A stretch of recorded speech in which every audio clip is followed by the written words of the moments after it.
¿Qué tal, animalitos de la creación? En esta ocasión tenemos a alguien que, aunque no lo crean, también siente y hasta puede llegar a pensar. Sí, le atinaron. Es una mujer. A ver, pásale, pero rapidito, chula, porque el tiempo en televisión es muy caro. Órale, nos quitan el foro. Gracias, Julio Esteban. Ay, pero por Dios, ¿por qué vienes en esas fachas? No, pues es que soy minera. Más bien pareces miñera. ¿En dónde trabajas o qué? Trabajo en una fundición. Me llamo Cristina Soledad, a tus Bueno, órdenes. ya, órale. Ya, ¿qué se te ofrece, mija? Órale, a lo que vas. No, pues es que mi novio me engañó.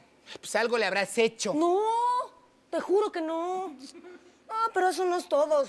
El jefe de la mina quiere conmigo. Ay, no me digas. ¿Y quiere que anden de novios formales o te ha ofrecido algo? Diamantes. Desgraciado. ¿Todavía no son novios y ya quieren que anden diamantes? No, o sea, lo que quiero decir es que me ofreció diamantes a cambio de mi cuerpo. Ay, bueno, esas son ganas de tirar el dinero. Bueno, está tonto, ¿qué tiene? Supongo que le viste la cara y aceptaste. No, porque pues yo amo a mi novio y él también a mí. Mira, me escribió esta carta, mira. Ay, qué bonita. Qué hermosa. A ver, ay, está escrita con nombres de metales. Y dice así. Querida Cristina Soledad, o sea, Crisol. ¿Sabes que me platino por tus titanios? Y que te adoro. Y aunque quiero hacer otras cosas, te estaño tanto que me pongo magnesio que una mula. Níquel te quisiera más que yo. Sobre la tonta esa del otro día, te juro que lo hice sin querer. Soy humano y hierro como todos. Nada más deja que cobre y verás cromo, aluminio, tu vida, para que ya no estés tan aplatanada y puedas querer metal y como soy. Esperando que no te rajes ni canceles la cita para ir a la fundición de medianoche, porque sería para mí un alto horno. Te ama Enrique Forja. Ya leí tu cartita, ya te puedes ir, mija, órale, ya. Ya, órale, vámonos. ¿Qué es eso? ¿Qué es eso? ¿Cómo se llama eso? Esa es la pica. ¿Cómo? O sea, es el palo, lo usamos así para picar en la fundición. Ay, golfa, vete ya. Ah, Amigos, yo me despido con un mensaje de optimismo que dice así. Si en una fiesta industrial se te mete alguien sin pagar, no te preocupes, seguramente es el fierro colado. Y recuerda que yo te deseo mucho y te mando todo lo que me sobra.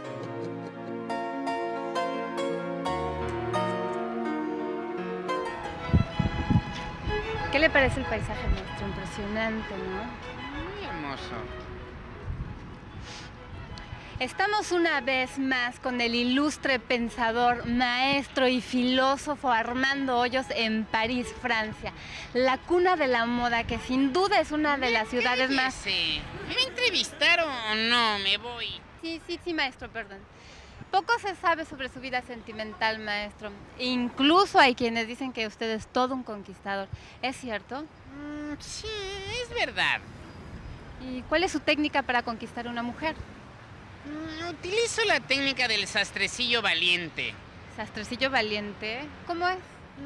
Primero la abordo, luego la coso, luego la ensarto, luego la remato con unas buenas puntadas y finalmente la corto. Interesante, maestro. Pero bueno, cambiando de tema, díganos, ¿le inspira algo este ambiente parisino con su arquitectura como de cuento infantil? Claro que sí, pero ponga mucha atención. Si veo que me quiere chupar la bruja, ¿no preferirá la mermelada? La mermelada. Perdón, maestro, ahí sí tengo yo que discrepar. Claro que sí. Por cierto, discrepar. Comer crepas muy diferente a como lo hacen todos los demás. Discrepar. Sabe muchísimo, maestro. No, la que sabe muchísimo es la crepa de Nutella con fresa. Maestro, sabemos que su diccionario de la Real Epidemia de la Lengua tiene una sección francés-español. ¿Por qué no nos ilustra con algunas de esas palabras? Claro que sí, pero ponga atención. Decrépita. Anciana que prepara pequeñas crepas. Decrépita. Otra, maestro, otra. Claro que sí. Pompidou.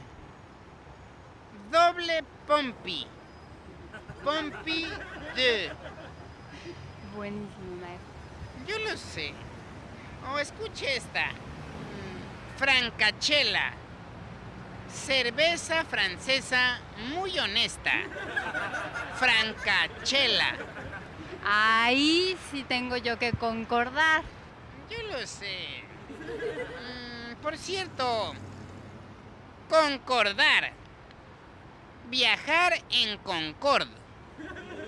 Concordar. Increíble. Esto me trae a la mente una frase de Pablo Neruda que... Por cierto, ¿las hijas de Neruda son neruditas? ¿O las hijas de Paz son pasitas? Increíble, maestro. Pero, finalmente, ¿qué nos puede decir sobre la negligencia en Francia? Negligencia. Agencia o tienda donde venden negligés. Negligencia. Dáselo a José Eduardo. ¿Qué tal? Muy buenos días, señor. ¿Aquí es el departamento de reclamaciones? Así es. Oiga, tengo muchas cosas que reclamarle, oígame. A ver, ¿cómo qué? Mire, ayer compré esta lata para prepararme un espumoso chocolate y al llegar a mi casa me doy cuenta de que no trae nada, oígame. ¿Pero cómo de que no trae nada si ni siquiera la abrió? No, pero ahí dice, mire, léale aquí, a ver qué dice. Aquí dice, empacado al vacío. Ahí está, oye. ¡Qué descaro, oígame! Hasta ahí dice que lo empacaron vacío, oígame. ¿Ya para qué lo abro? No, señor. No, oígame. Esto Y quiere luego decir- me llevé esta medicina ahora que me fui a Acapulco y me tuve que quedar todo el día en el cuarto del hotel, oígame. ¿Pero por qué, señor? Pues porque aquí dice, manténgase en un lugar fresco y seco, oígame. Me la tragué ya y me tiene encerrado todo el día en el closet mientras mis amigos se la pasaban chacoteando en la playa, oígame. Óigame, no, y luego me llevé este rollo fotográfico a Acapulco, oígame. Y por culpa de este rollo, mi tía Luz María no se pudo subir a la banana. ¿Pero por qué, señor? Porque aquí dice, mire, léale. No se exponga a la luz. Ahí está. No pudimos subir a mi tía Luz para no exponerla, como dice aquí. Pobrecita, se quedó con unas ganas de treparse a la banana que hoy no sabe, óigame. Y luego también compré esta pasta de dientes. ¿Ya vio lo que dice? A ver, dice, para toda la familia. Óigame, no, óigame. ¿Cómo cree? No le he podido usar porque es un relajo reunir a toda la familia, óigame. Mi tía Cuca de Sonora se rompió la cadera y no puede viajar. Mi sobrino Santiago se fue a Houston de bracero y no tiene pasaporte, óigame. Nunca voy a poder usarla porque nunca voy a poder juntar a toda la familia.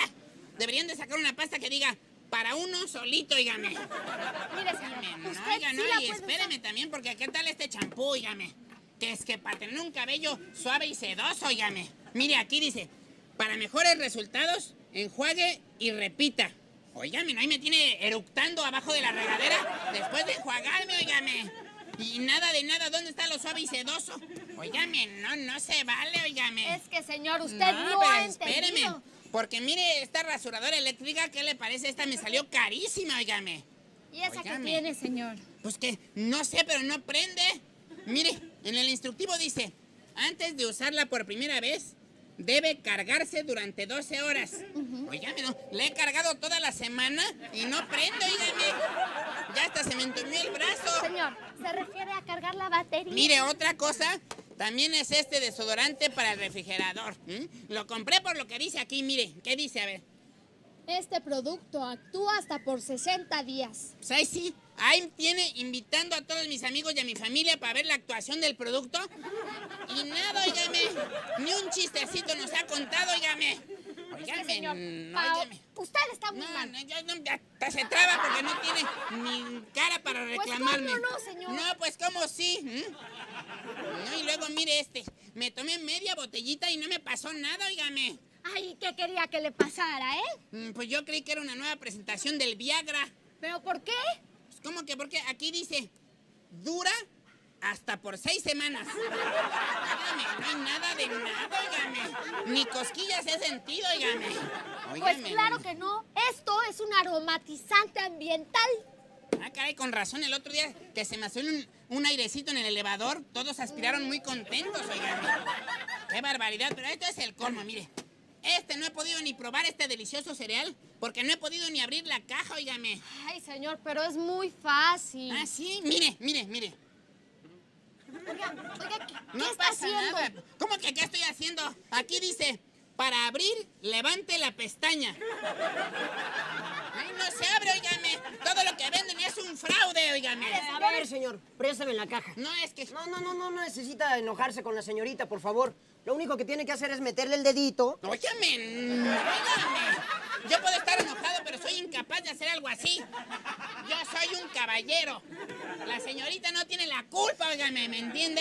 Lo que pasa es que usted no entiende y solo está diciendo tonterías y no nos desespera también. Óigame. Por favor, digo. No, óigame. Me ahorcó, compañera Adel.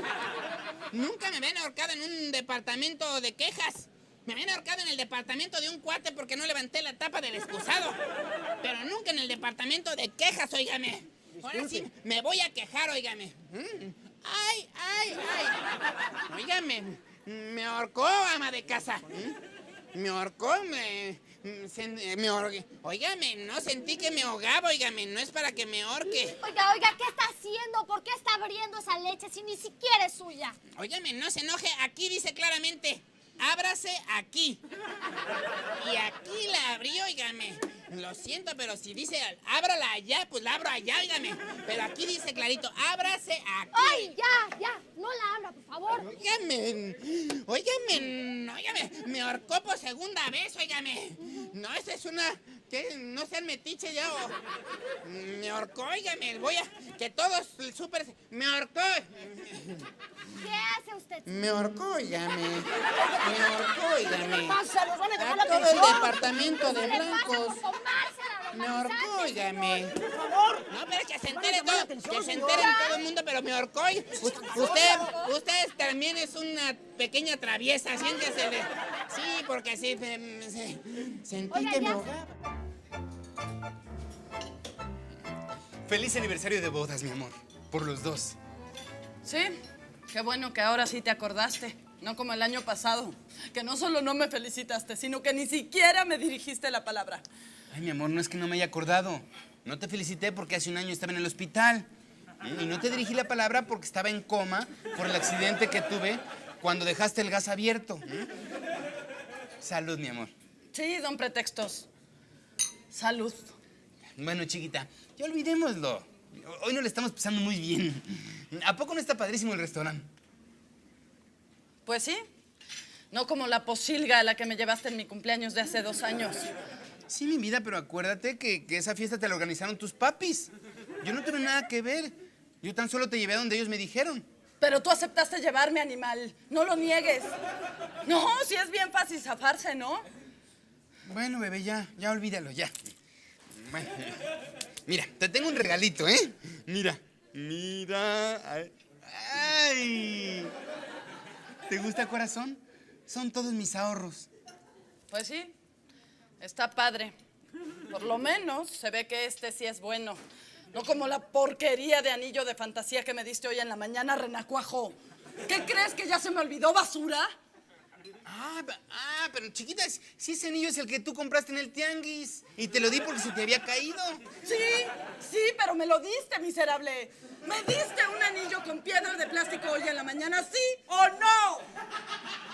Sí, pero... A pretextos estás buenísimo, ¿no, bacteria?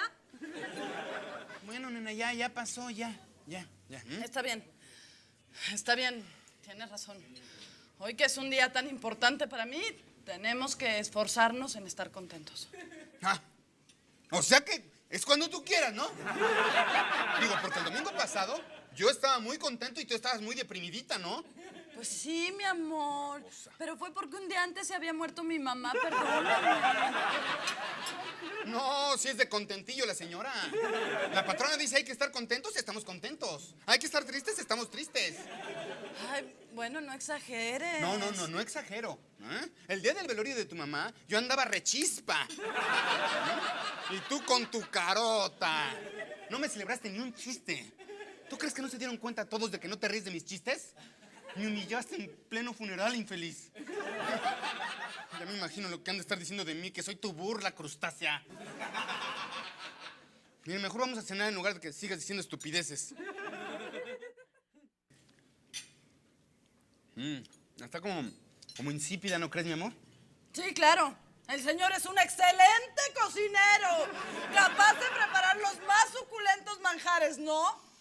Pues, ¿sabes qué? ¿Sabes qué? ¿Sabes qué? ¡Que sí, infeliz!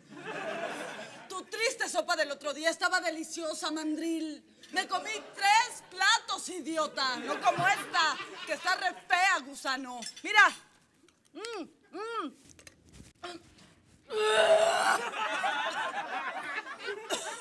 ¿Ya viste? Está horrible. No que la tuya era una delicia, presumido. Sí, pero está insípida. Yo nada más decía que le faltaba un poco de sal. Ay, mira. Tienes una arañita en el hombro. Permíteme. Y un champiñón en el ojo. A ver. Ya, listo. La maté, mi amor.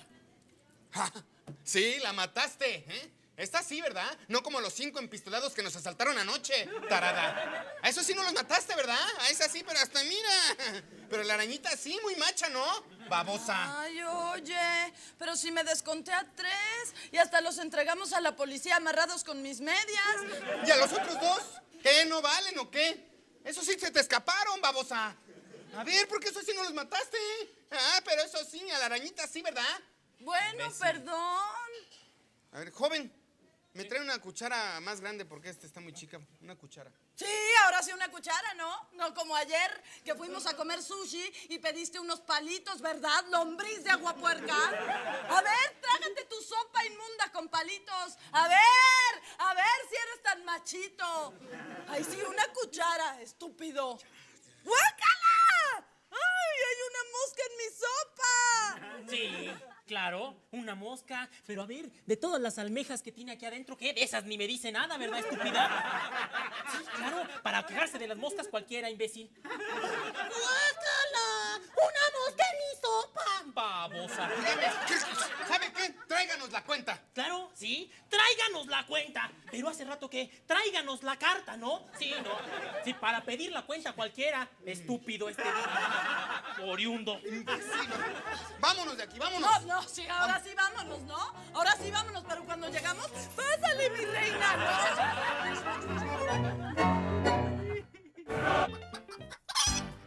Estimado teleauditorio, después del exitoso fracaso de la telenovela No Tengo Madre, la cual seguramente no vieron, nos pusimos a pensar en las posibles causas por las que algunas telenovelas fracasan. Según las encuestas, una de las causas es la falta de acción. Sí, dicen que hay novelas en donde pueden pasar 2 semanas y no pasa nada. Otra de las causas es la duración. Hay novelas de más de 200 capítulos que aburren mucho y que además las alargan. Por todo esto, hoy les queremos mostrar nuestra nueva opción en telenovelas. Hemos preparado una novela sintetizada que no dure mucho, pero que tenga mucha acción, tal y como usted la pidió. Señoras y señores, esta es la telenovela María Gertrudis Inchaurrandieta. Que, bueno, para hacerla más corta, la dejamos en...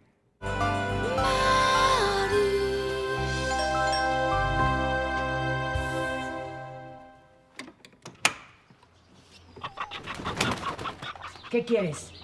Estoy buscando trabajo. Cállate y limpia esa vergüenza.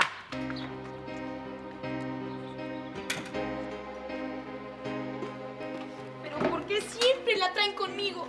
Si yo nunca le he hecho nada. Mari, ¿que no oyes que están tocando? Siempre es lo mismo contigo. Hola, mamá. ¿Qué tal? Tú eres... Mari, mucho gusto, joven. No sabes cómo he pensado en ti. José Héctor Gustavo, pero es que lo nuestro no puede ser. Toca.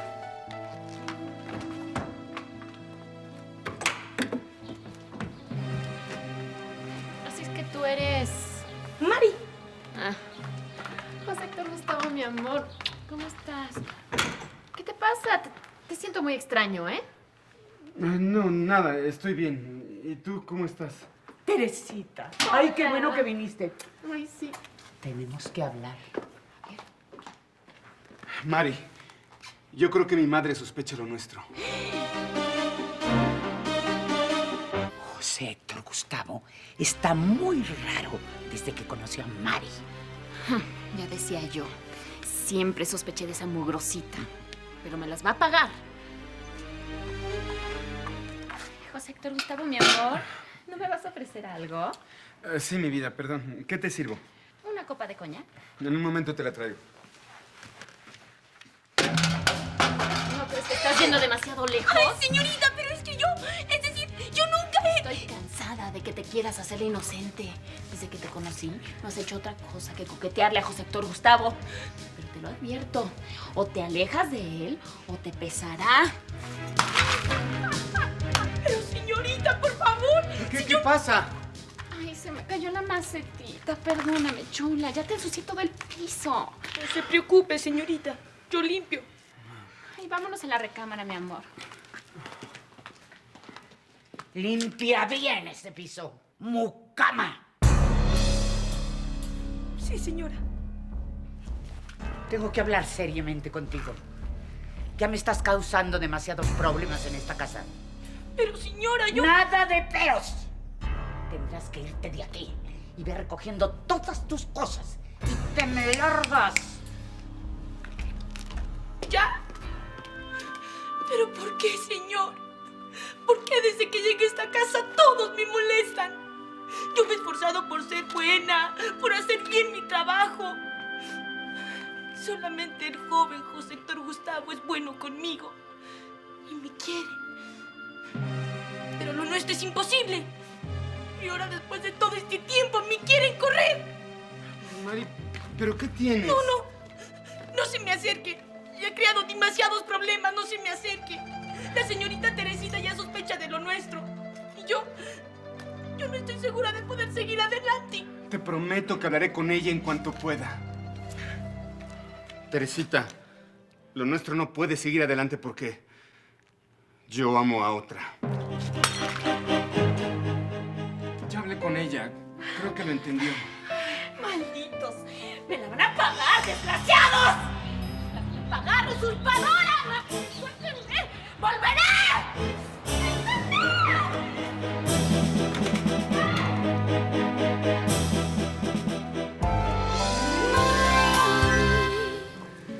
Ahora sí podemos amarnos libremente.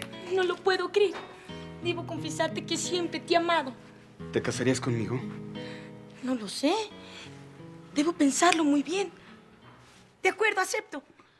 Bésame. Bésame y entrégame todo tu amor.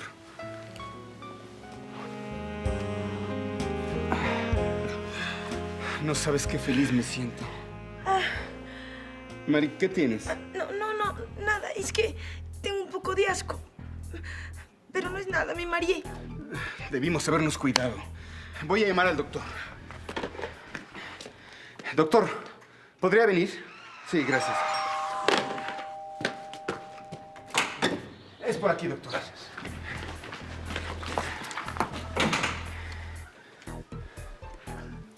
Felicidades. Van a ser papás. ¿Vamos a tener un hijo? Sí, Mari. Puja, puja, puja, puja. Muy bien, ahí viene, ahí está. Ahí está ya, ahí está.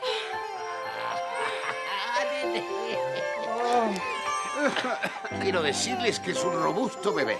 ¿Cómo ha crecido, doctor?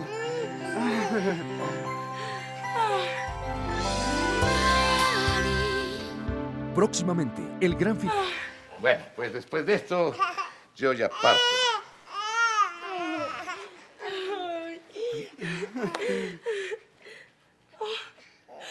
¿Y ahora qué será de mí? No te preocupes. Nos casaremos y seremos muy felices.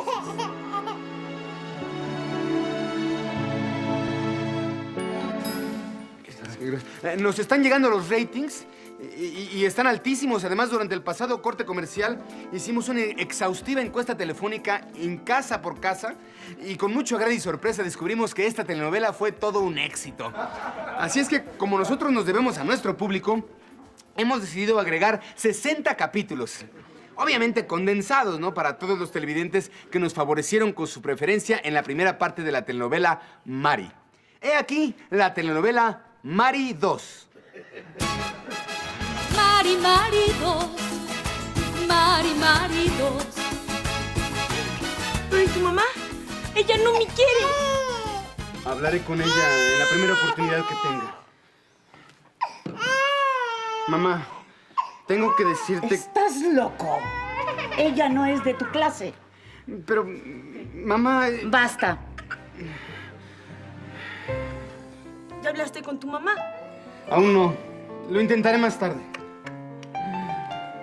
¡Pero yo la amo! ¡Yo la amo, mamá! Si te casas, te olvidas de mí. Pero, mamá... Esa mujer nunca va a ser de tu nivel.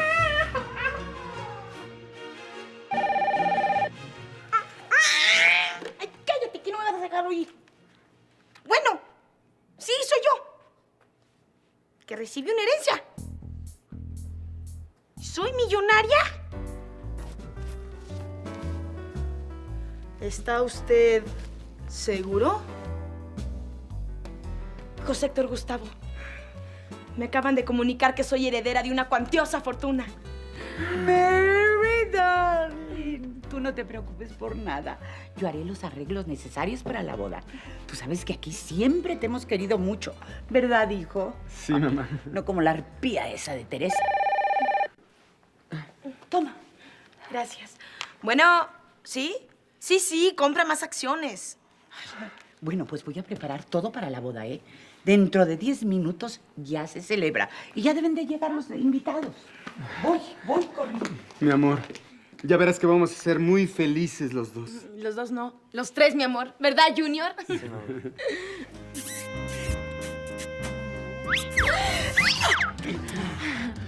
¿Te dije que me vengaría?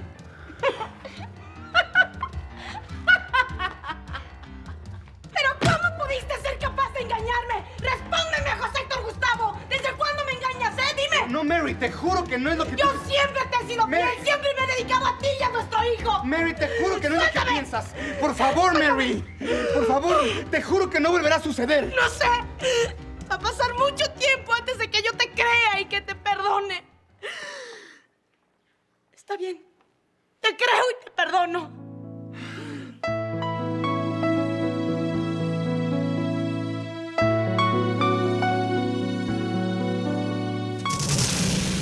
Mari rompió todos los récords de audiencia, rompió todos los cánones de las novelas y rompió todas las macetas del set cuando grabaron la telenovela. Al hacer esta novela, los actores pusieron tanto empeño que el Nacional Monte de Piedad les hizo un homenaje por su empeño. Cada uno de los actores se preparó intensamente. Para interpretar mejor el papel del doctor Uruchurtu, tuve que asistir a varios cursos de medicina. Inclusive me fui unos años a Houston a estudiar la carrera de medicina. Después tomé una especialidad en ginecología. Mi tesis fue sobre los problemas de los partos múltiples, cómo resolverlos y cómo escogerles nombres a los chamacos. También hice un posgrado en Harvard para la prevención del cáncer de mama y de papi. ¿Aún viven sus padres? No, murieron de cáncer. ¿Y cuáles son los planes del gran actor Gonzalo Correa? Bueno, mira, tuve que rechazar el protagónico de la telenovela El abogado de Carlos. ¿No le gustó el libreto? No, sí, pero es que meterme ahorita a estudiar la carrera de leyes... No, hombre, son como 6 años. La influencia. Mari ha influido en la cultura del pueblo mexicano. Yo sé que es por su vestuario, por su peinado o hasta su modo de hablar. Esta es la humilde opinión de Irán Castillo. La telenovela Mari, una maravilla, pero una verdadera maravilla. Como todas las telenovelas de éxito, tiene una influencia bárbara en el público. Algunos compañeros míos han empezado a vestirse como Mari, peinarse como Mari. Y bueno, yo tenía el pelo corto, me lo he dejado crecer porque verdaderamente ha sido una influencia bárbara. Pues quizás sea mucho decir que fue una moda, pero pues a mí me gustó retirar, ¿no? Y bien, ahora estamos con una señora actriz, la señora María Rubio. Toda una trayectoria artística de primera, el ejemplo de la constancia, la perseverancia, siempre disciplinada. Sabemos que esa disciplina hizo posible la personificación de la mamá de José Héctor Gustavo en la telenovela Mari. Con esa disciplina que la destaca, señora, ¿cómo se preparó para este personaje? ¿Cuánto tiempo invirtió para el papel? Mira, te voy a contar. Yo recibí el libreto como 15 minutos antes de grabar, así que el papel lo hice a la y se va.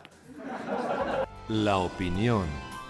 Yo no pude ver la telenovela desde el principio, tenía una gira con mi obra de teatro, pero sí vi bastante y la parte que pude ver, pues me encantó. Es muy ágil. Yo recuerdo un capítulo que me conmovió tanto que estuve a punto de soltar la lágrima. Ay, sí, yo también, me acuerdo, ya sé cuál es. ¿Sí te acuerdas? Sí, no estaba así de... Impactante realmente.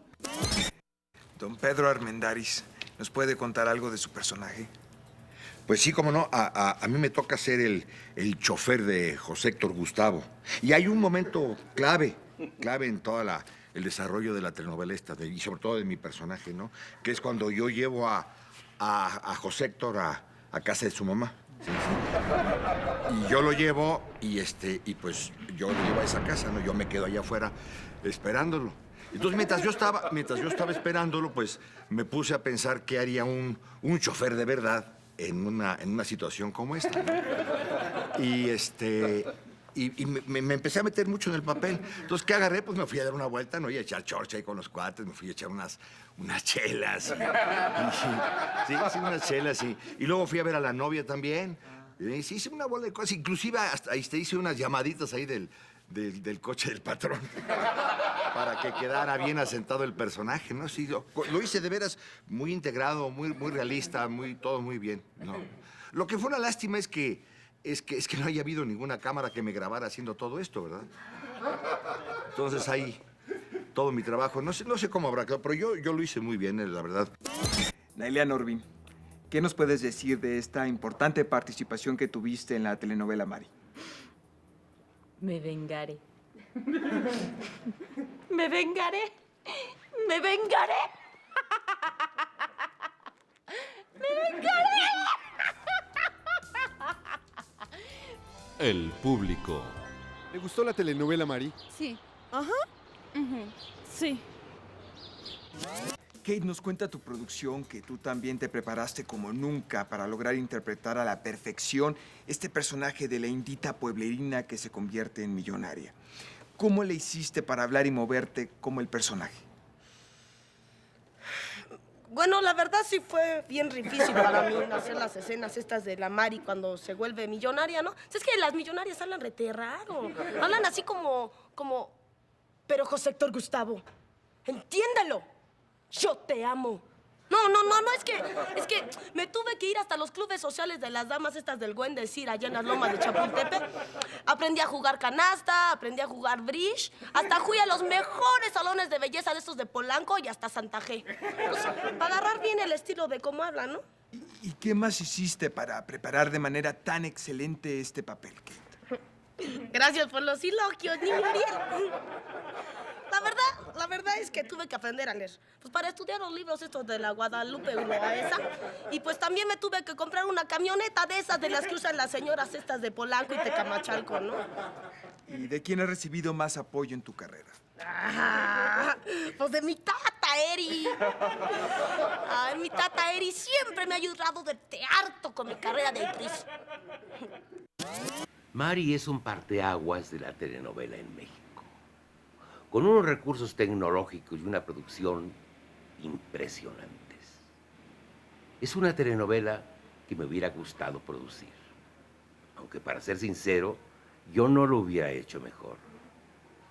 Yo considero a Mari como una telenovela histórica, pues hizo historia. Y finalmente estamos con Eugenio Derbez. Eugenio, te has de sentir muy orgulloso de que por fin una novela tuya haya tenido tanto éxito. Pues sí. Me imagino que tendrás muchas cosas que contarnos de este nuevo concepto de novela compacta. Sí. Platícanos. Sí, mira... Porque mira, a unos minutos de haber concluido Mari, pues hemos visto una respuesta increíble. El más alto rating. Sí, lo que pasa es que, mira, antes que Ya nada... se vendió a todo el extranjero y está en boca de todo el mundo. Es impresionante. Sí. Mira, Sí, mira, es más, nos incluso acaban de notificar que la novela Mari tiene varias nominaciones por parte de la Academia y en este momento se está realizando la entrega de premios a lo mejor de la televisión. Vamos para allá. Bueno, nada más antes rápido, déjame nada más, les platico. Yo me siento muy mal por haber descalificado a la telenovela Mari de los premios TV y novelas. Pero si hubiera concursado, se hubiera llevado todos los premios y me hubiera arruinado la gran fiesta. No hubiera venido Thalía, ni Lucero, solamente hubiera llegado el elenco de la telenovela Mari. Pero además me avisaron que esa noche recibía el Oso de Berlín. Su opinión acerca de la telenovela Mari. Me encantó. ¿Algo más? ¿Se va? Se va, lava, talla, friega. Se va en... muy rápido. Amigos, déjenme les comento que próximamente en el Auditorio Nacional podrán conocer a Mari en persona. Sí, Mari, la actriz... ¿Cómo se llama? Bueno, lo que pasa es que ya solo pensamos en Mari, ¿no? Bueno, pues podrán verla tal y como la vieron en televisión, fregando las escaleras, el escenario y el lobby del auditorio. Por cierto que aquí tengo el disco, fíjense nada más, ya salió con los temas musicales de la telenovela Mari, incluso los temas inéditos. Y varios escritores y productores de telenovelas quieren escribir y producir historias similares. Y hay quienes incluso quieren utilizar el nombre del personaje en sus historias. Ya se están escribiendo secuelas de telenovelas famosas, como por ejemplo, algunas las quieren titular simplemente Mari, Vivo por Mari, Una Mari en el camino, Cuna de Maris, Los ricos también Mari, La usurpamari y El marificio. El departamento de ventas tuvo una junta con empresarios interesados en comprar la novela para transmitirla en el extranjero. Así que Mari se transmitirá en países como Venezuela, Rusia, Japón, Inglaterra, Francia, Cuba y las Islas Malvinas. Digo, por mencionar algunos, ¿no? Por supuesto, la adaptación ya está hecha y quiero mostrarles algunos ejemplos. Solamente el joven Joseito Gustavo es muy bueno conmigo. Él me quiere. Pero lo nuestro es imposible. Tachiro Karaoke. Joseito Gustavo está como retemoto. Él me quiere.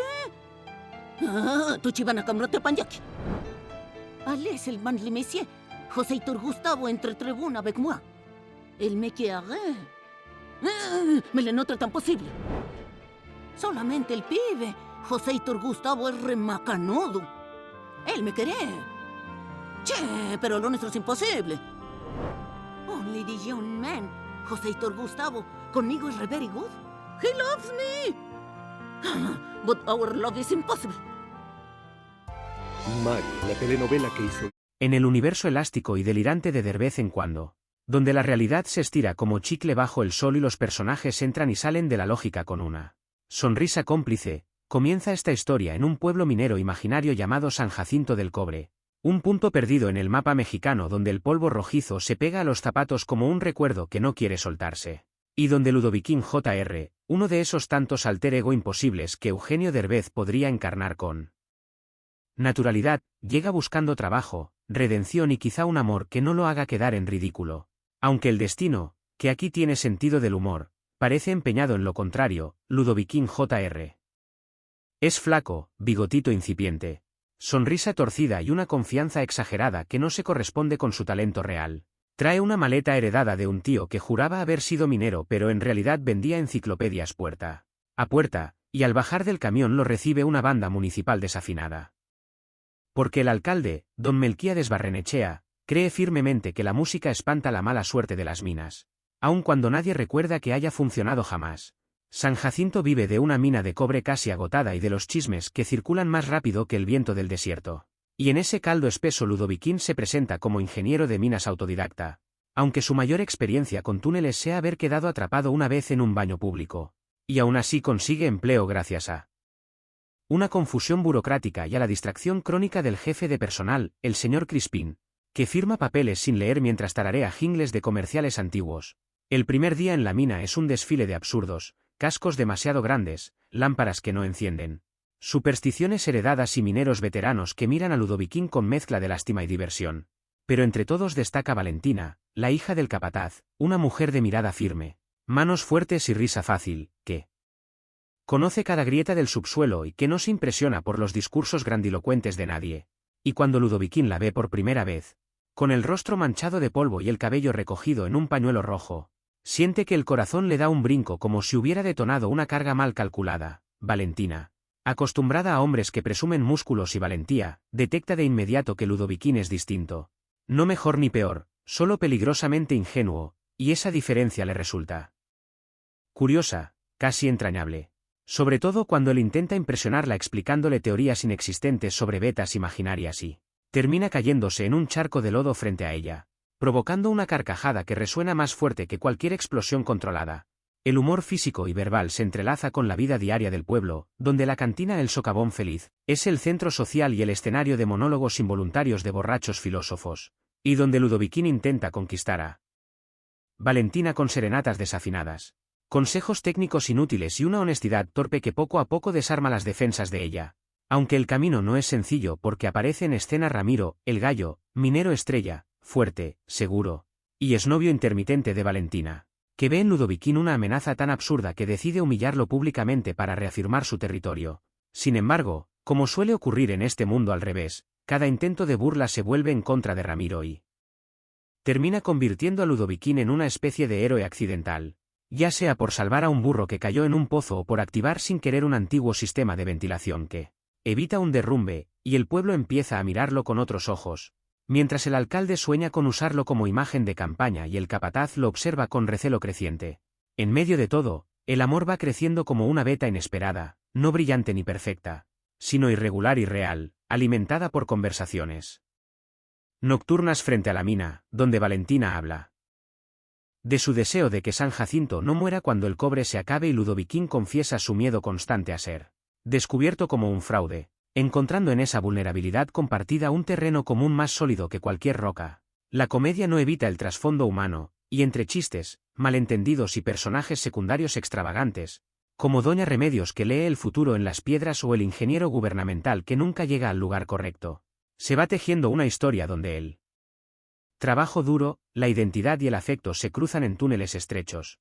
Y cuando al final de esta primera etapa una explosión menor obliga a evacuar la mina y Ludoviquín queda atrapado con Valentina por unos minutos que parecen horas, la risa se mezcla con el miedo y la confesión surge inevitable, sellando un vínculo que ya no puede ignorarse.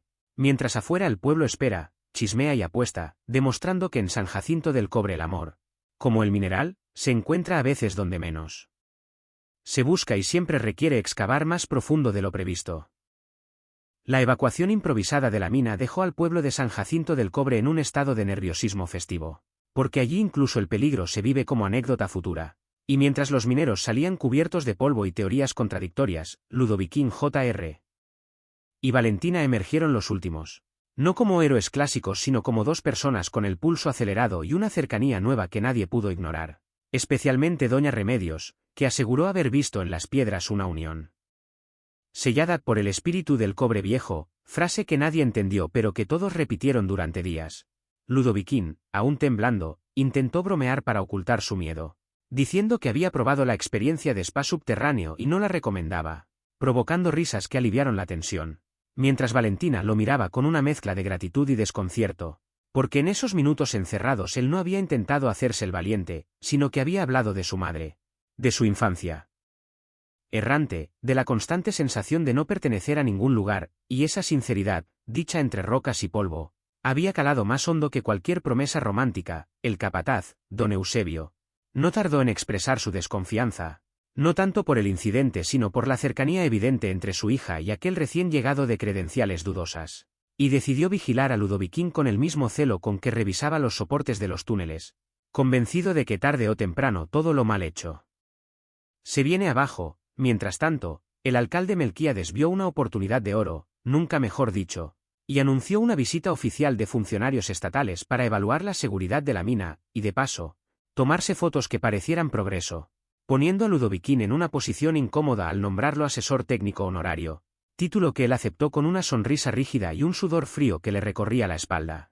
porque sabía que cuanto más alto lo subieran, más dura sería la caída. El pueblo se volcó en los preparativos, limpiando fachadas que nunca habían visto agua y ensayando discursos que nadie escucharía, mientras en la cantina, el socavón feliz, se organizaban apuestas sobre si la mina cerraría, si encontrarían una nueva veta milagrosa o si el ingeniero improvisado huiría antes del evento. Ramiro, el gallo, herido en su orgullo y temiendo perder definitivamente a Valentina, decidió actuar con astucia torpe y comenzó a esparcir rumores sobre la incompetencia de Ludoviquín, exagerando errores menores hasta convertirlos en peligros mortales.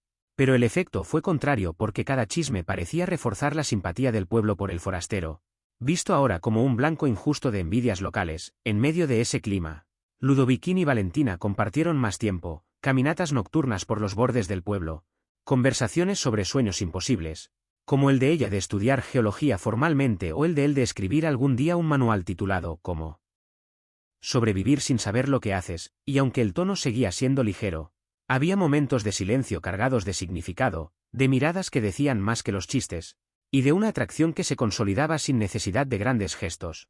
La llegada de los funcionarios fue un espectáculo en sí mismo, con trajes demasiado elegantes para el polvo del lugar y preguntas técnicas que parecían copiadas de folletos desactualizados. Y Ludoviquín, sorprendentemente, logró salir adelante no por conocimientos reales sino por su capacidad de improvisar respuestas ambiguas, apoyándose en Valentina, que con discreción corregía datos y señalaba detalles prácticos, formando sin querer un equipo eficaz que dejó a todos confundidos pero satisfechos.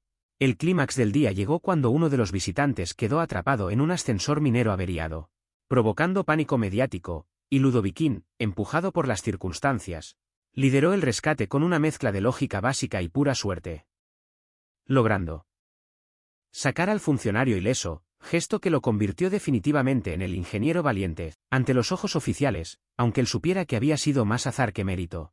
Esa noche el pueblo celebró con música, alcohol y discursos interminables, y Valentina, cansada de fingir indiferencia, tomó a Ludoviquín de la mano frente a todos, un gesto simple que habló más fuerte que cualquier brindis, mientras Ramiro observaba desde lejos, rumiando una derrota que aún no aceptaba. Sin embargo, la alegría traía consigo una sombra, porque el éxito improvisado aumentó la presión sobre Ludoviquín, que ahora era visto como la esperanza de continuidad de la mina, y esa expectativa chocaba con su secreto, creando una tensión interna que lo llevaba a preguntarse si el amor que empezaba a sentir era suficiente para enfrentar la verdad cuando saliera a la luz. Valentina percibió ese conflicto y, lejos de exigir explicaciones inmediatas, le ofreció apoyo silencioso, convencida de que la honestidad llegaría cuando tuviera que llegar, y esa paciencia, rara y valiosa, fue para Ludoviquín más intimidante que cualquier interrogatorio. Al cerrar esta segunda etapa, San Jacinto del Cobre dormía entre celebraciones tardías y murmullos de futuro. La mina seguía en pie aunque sus cimientos simbólicos se tambaleaban, y en el corazón de Ludoviquín crecía una decisión aún no formulada, la de elegir entre seguir excavando mentiras o arriesgarse a derrumbarlas para construir algo real junto a Valentina. Mientras el eco de risas y canciones se mezclaba con el silencio profundo del subsuelo, recordándole que todo lo oculto, tarde o temprano, encuentra la manera de salir a la superficie. El amanecer posterior a la gran celebración llegó a San Jacinto del Cobre con un silencio extraño, como si el pueblo, agotado de tanta euforia improvisada, necesitara recuperar el aliento antes de seguir inventándose el futuro. Y Ludoviquín Jr. despertó con la boca seca, la cabeza pesada y una vaga sensación de haber prometido cosas que no recordaba del todo, porque entre brindis, abrazos y discursos había sido proclamado símbolo viviente de la esperanza minera, título que le quedaba tan grande como el casco que seguía usando. Salió a la calle y vio a los vecinos barrer confeti imaginario mientras comentaban con orgullo exagerado el rescate del funcionario. Relato que ya incluía detalles heroicos inexistentes como saltos imposibles y frases solemnes que Ludoviquín jamás había pronunciado, y comprendió con un escalofrío que la leyenda avanzaba más rápido que él mismo, mientras Valentina lo esperaba frente a la mina con 2 cafés tibios y una sonrisa cansada. Consciente de que el día traería más complicaciones que festejos, el alcalde Melquíades apareció poco después con un nuevo plan: anunciar públicamente un proyecto de modernización basado en estudios recientes, estudios que nadie había hecho pero que, según él, Ludoviquín podría elaborar sin problema, porque, para eso son los ingenieros creativos. Frase que fue recibida con aplausos y que a Ludoviquín le sonó a sentencia, obligándolo a sentir mientras sentía cómo la mentira se espesaba hasta volverse casi tangible. Valentina, lejos de reprocharle, se ofreció a ayudarlo a recorrer viejos túneles y archivos olvidados para construir algo que, si no era verdad absoluta, al menos no fuera completamente falso. Y así pasaron días explorando galerías abandonadas, leyendo informes amarillentos y escuchando historias de mineros jubilados que hablaban de vetas perdidas como si fueran amores de juventud, creando una intimidad compartida donde el humor seguía presente pero se mezclaba con una complicidad profunda. Ramiro el Gallo, viendo que el pueblo se cerraba cada vez más en torno a Ludoviquín, decidió cambiar de estrategia y fingió una amistad repentina, ofreciéndose como guía y protector, gesto que despertó sospechas inmediatas en Valentina, pero que Ludoviquín aceptó con cautela, pensando que quizá así podría evitar conflictos mayores, sin saber que esa cercanía forzada sería la chispa de nuevos problemas. El proyecto avanzaba entre improvisaciones y correcciones constantes, y aunque técnicamente era frágil, tenía algo de verdad emocional, porque reflejaba el deseo colectivo de no dejar morir al pueblo. Y esa energía contagiosa empezó a convencer incluso a Ludoviquín de que quizá, solo quizá, podría transformarse en la persona que todos creían que era. Sin embargo, la tensión explotó cuando llegó una auditoría sorpresa, enviada por una dependencia estatal menos impresionable, con un inspector meticuloso llamado Octavio Lleras, cuya mirada fría y preguntas precisas hicieron temblar cada palabra de Ludoviquín. Y durante la inspección Ramiro dejó caer comentarios ambiguos que sembraban dudas sobre la autenticidad del ingeniero, creando un clima denso donde cada silencio parecía una confesión. Valentina, atrapada entre la lealtad a su padre, al pueblo y al hombre que amaba, enfrentó por primera vez la posibilidad real de que todo se derrumbara, y esa noche, en una conversación larga y honesta bajo las estrellas, Ludoviquín finalmente confesó la verdad completa, no como un chiste, ni como una excusa, sino con una vulnerabilidad cruda que incluía su miedo a decepcionar, su tendencia a exagerar para sobrevivir y su amor genuino por ella y por ese lugar que lo había adoptado. Valentina escuchó en silencio, con el rostro serio, y cuando habló no fue para gritar ni reprochar, sino para decirle que la mentira dolía, pero que el abandono dolería más, y que si se quedaba debía hacerlo dispuesto a enfrentar las consecuencias, frase que pesó más que cualquier amenaza. El día de la confrontación llegó pronto, con el inspector exigiendo pruebas definitivas, el alcalde sudando promesas y el pueblo reunido sin entender del todo lo que estaba en juego. Y fue entonces cuando Ludoviquín, empujado por una mezcla de amor y cansancio, decidió hablar, revelando su falta de título y su proceso improvisado, provocando un murmullo que recorrió la plaza como un derrumbe lento. El caos fue inmediato, acusaciones, decepción y silencios incómodos, pero también surgieron voces inesperadas, mineros que recordaron cómo Ludoviquín había trabajado a su lado, cómo había escuchado y ayudado sin soberbia, y Valentina, tomando la palabra con firmeza, defendió la idea de que el conocimiento también se construye colectivamente, logrando que el inspector, aunque inflexible, aceptara evaluar la mina no por quien la asesoraba sino por su estado real. El resultado fue ambiguo, una prórroga limitada, ni victoria ni derrota total, y San Jacinto quedó suspendido en una incertidumbre que dolía pero también liberaba, porque la verdad, una vez dicha, dejaba espacio para decisiones reales. Ludoviquín, exhausto, pensó en irse, convencido de que había causado suficiente daño. Pero Valentina lo detuvo con una frase simple: quédate y aprende, que resonó más fuerte que cualquier veredicto oficial, y así, mientras el pueblo digería la noticia y la mina seguía respirando con dificultad, ambos entendieron que el amor que habían encontrado no era un refugio cómodo sino un trabajo constante, una excavación diaria que requería paciencia, honestidad y la voluntad de ensuciarse las manos. Al cerrar esta tercera parte, San Jacinto del Cobre no era el mismo, Ludoviquín tampoco, y bajo la superficie, más allá del cobre, algo nuevo empezaba a formarse, frágil pero auténtico, esperando no tanto ser descubierto como ser cuidado. La prórroga concedida por el inspector Octavio Lleras no trajo alivio inmediato a San Jacinto del Cobre, sino una calma tensa parecida a la que se siente antes de un temblor, cuando todo parece quieto pero el suelo guarda una vibración incómoda, y Ludoviquín Jr., ahora despojado del disfraz de ingeniero infalible, comenzó a caminar por el pueblo con una mezcla de vergüenza y determinación que lo hacía saludar menos y observar más, como si por primera vez realmente estuviera viendo el lugar que había adoptado como refugio. Algunos vecinos evitaban mirarlo, otros lo saludaban con una cordialidad cautelosa, y unos cuantos, sobre todo los mineros más viejos, lo invitaban a sentarse con ellos para contarle historias de accidentes pasados, de errores humanos y de cómo la mina siempre había sobrevivido gracias a la improvisación colectiva más que a títulos colgados en la pared. Relatos que para Ludoviquín se convirtieron en lecciones silenciosas más valiosas que cualquier manual técnico. Valentina, por su parte, asumió un papel nuevo, no solo como apoyo emocional sino como puente entre su padre, aún dolido por el engaño, y Ludoviquín, que intentaba demostrar con acciones lo que antes había exagerado con palabras. Y esa mediación constante la agotaba pero también la fortalecía, porque la obligaba a definir con claridad lo que quería y lo que no estaba dispuesta a perder. El alcalde Melquíades reaccionó a la crisis con su estilo habitual, organizando reuniones inútiles y cambiando discursos según el público, prometiendo transparencia mientras buscaba a quién culpar si todo salía mal.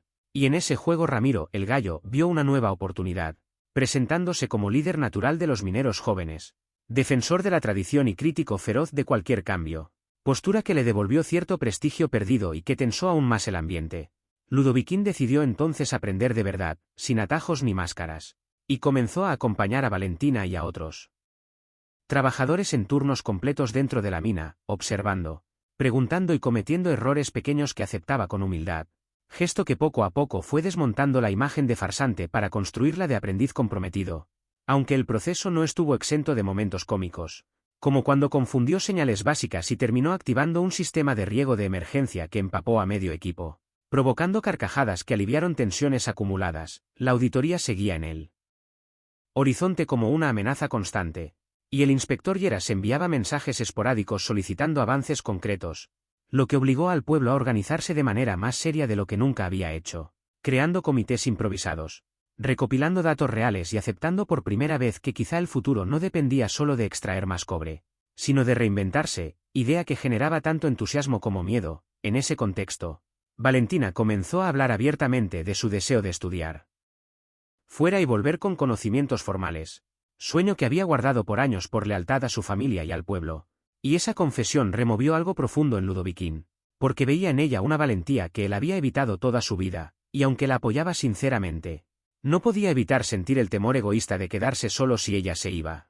La relación entre ambos entró en una etapa más silenciosa, menos marcada por chistes y más por miradas largas y conversaciones incómodas, donde el amor ya no era una aventura inesperada sino una elección consciente que implicaba sacrificios posibles. Ramiro, sintiendo que el control se le escapaba otra vez, provocó un incidente dentro de la mina al ignorar protocolos básicos, poniendo en riesgo a varios compañeros. Y aunque el accidente no pasó a mayores, dejó al descubierto su impulsividad y su resistencia al cambio, lo que debilitó su liderazgo y obligó al capataz Eusebio a reconocer, a regañadientes, que la experiencia sin reflexión también podía ser peligrosa.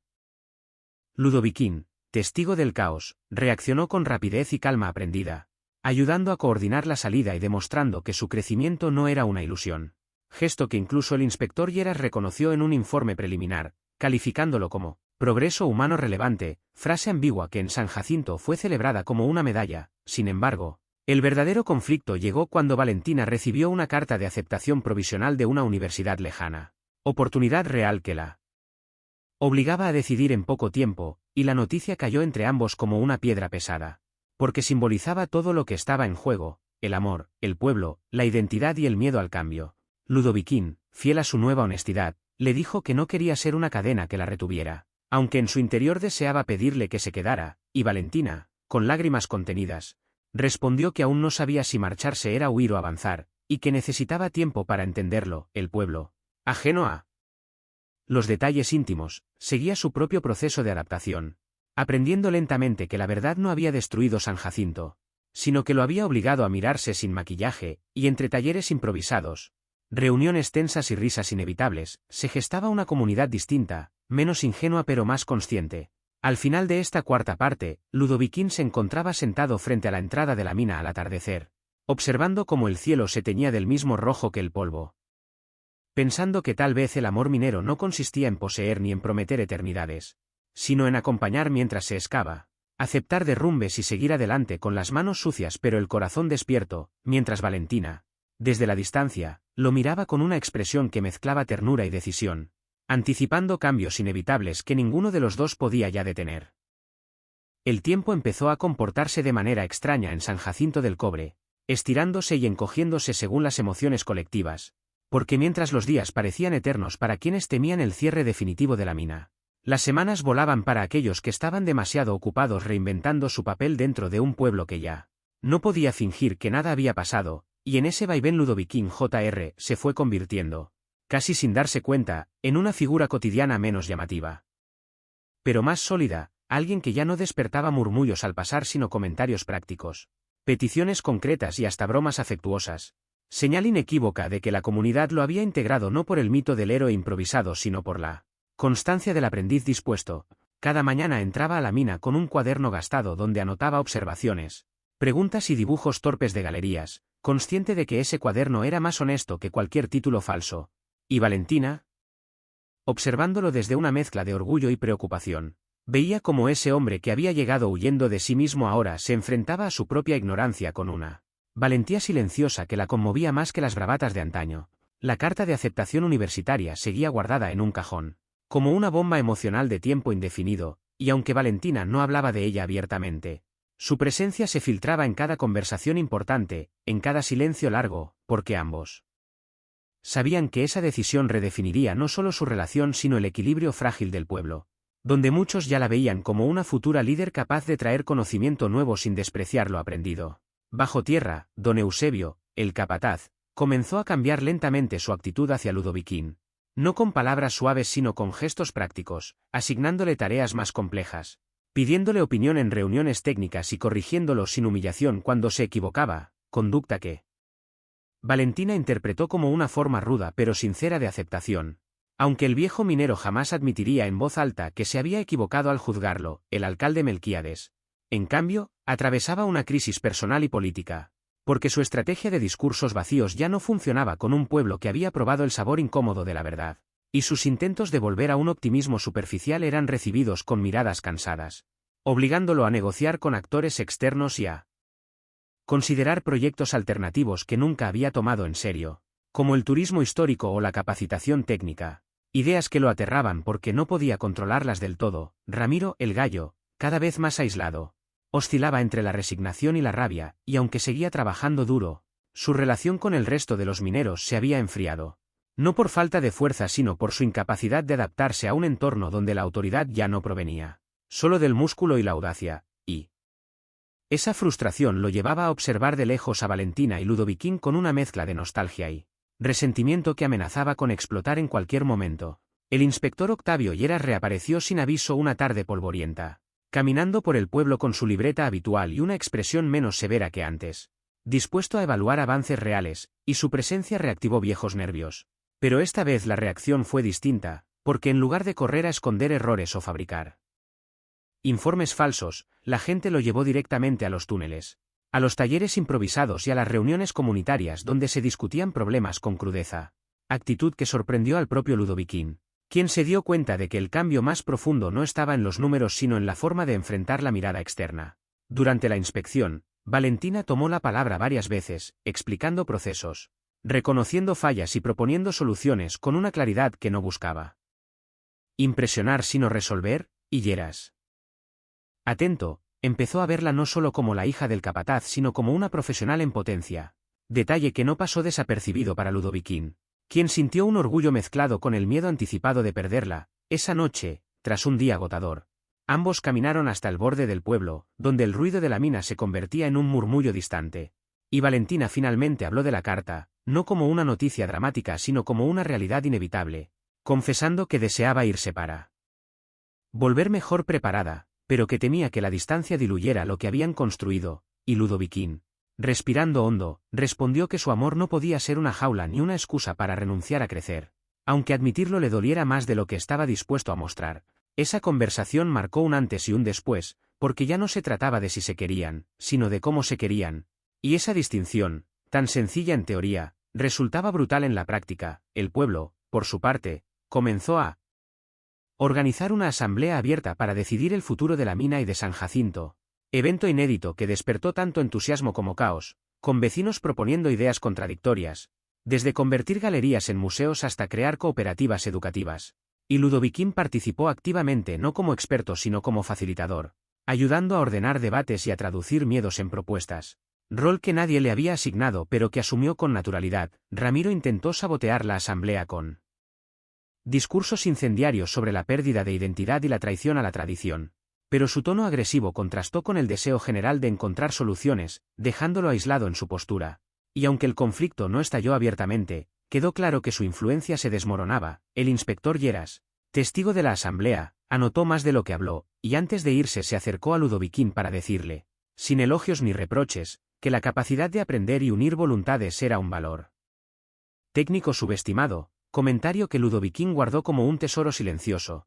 La despedida provisional de Valentina se volvió tema inevitable cuando confirmó que debía viajar pronto para formalizar su ingreso, y el pueblo reaccionó con una mezcla de orgullo y tristeza, organizando una pequeña celebración que no era exactamente una fiesta ni un adiós, sino un reconocimiento colectivo, y durante ese evento, entre abrazos y palabras torpes, Ludoviquín entendió que el amor minero no se medía en permanencia física sino en la profundidad del impacto compartido. Al final de esta quinta parte, mientras Valentina preparaba su equipaje y Ludoviquín la ayudaba a doblar ropa con una concentración absurda, ambos sabían que el verdadero reto no estaba en la distancia geográfica que se avecinaba, sino en la capacidad de sostener la honestidad, la paciencia y el humor cuando el eco de la mina fuera reemplazado por silencios más largos, y San Jacinto del Cobre, iluminado por una luna pálida, parecía observarlos con la sabiduría cansada de quien entiende que todo cambio profundo implica dejar ir algo, para poder seguir excavando sentido en la oscuridad.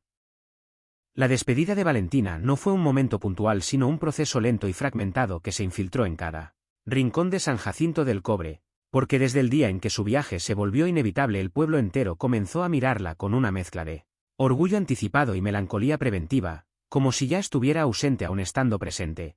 Y Ludoviquín Jr., atrapado en esa transición emocional, descubrió que el silencio podía ser más ruidoso que cualquier explosión dentro de la mina. Especialmente en las noches cuando el cansancio físico ya no servía para acallar las preguntas que se acumulaban.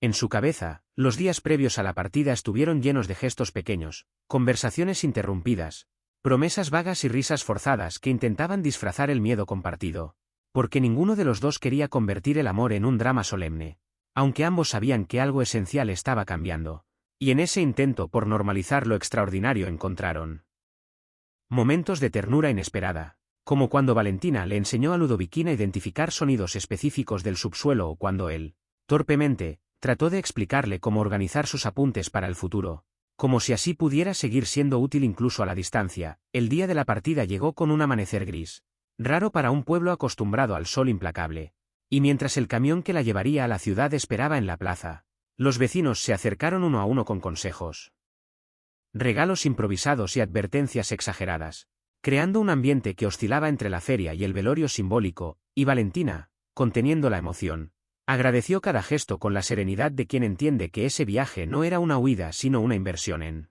algo mayor. Ludoviquín permaneció a su lado sin decir demasiado, consciente de que cualquier discurso sería insuficiente, y cuando finalmente se abrazaron, el contacto fue largo, silencioso y honesto, sin promesas grandilocuentes ni juramentos imposibles, solo un acuerdo tácito de seguir hablando, de no mentirse y de aceptar que el amor también puede existir en estado de espera.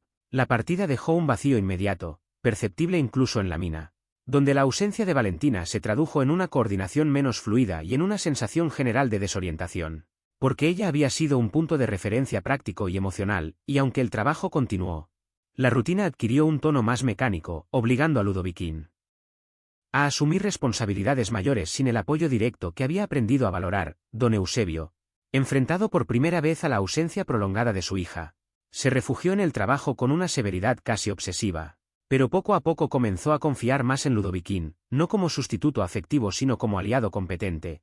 Y esa relación, antes tensa, se transformó en una dinámica de respeto mutuo construida a base de esfuerzo compartido y silencios cómplices.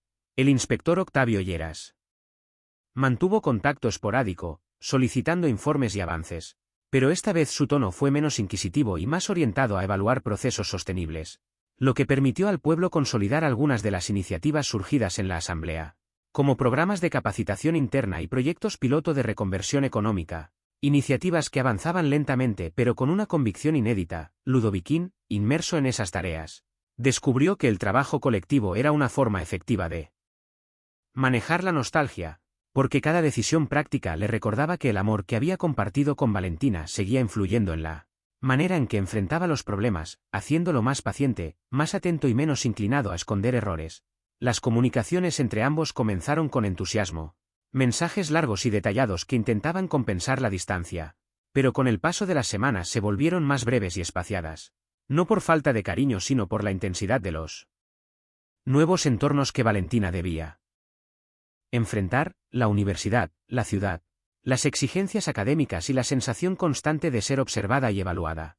Experiencias que la agotaban y la transformaban, y Ludoviquín, al leer sus mensajes, sentía una mezcla de admiración y temor, consciente de que ella estaba creciendo en direcciones que él apenas empezaba a imaginar. Ramiro el Gallo, viendo el vacío dejado por Valentina y la creciente influencia de Ludoviquín, intentó una vez más recuperar protagonismo, esta vez proponiendo soluciones radicales y arriesgadas para aumentar la producción, ideas que fueron debatidas y finalmente rechazadas por el colectivo, no sin generar fricciones que evidenciaban su dificultad para aceptar un rol secundario, y aunque el conflicto no escaló, dejó claro que el proceso de cambio también implicaba redefinir identidades personales.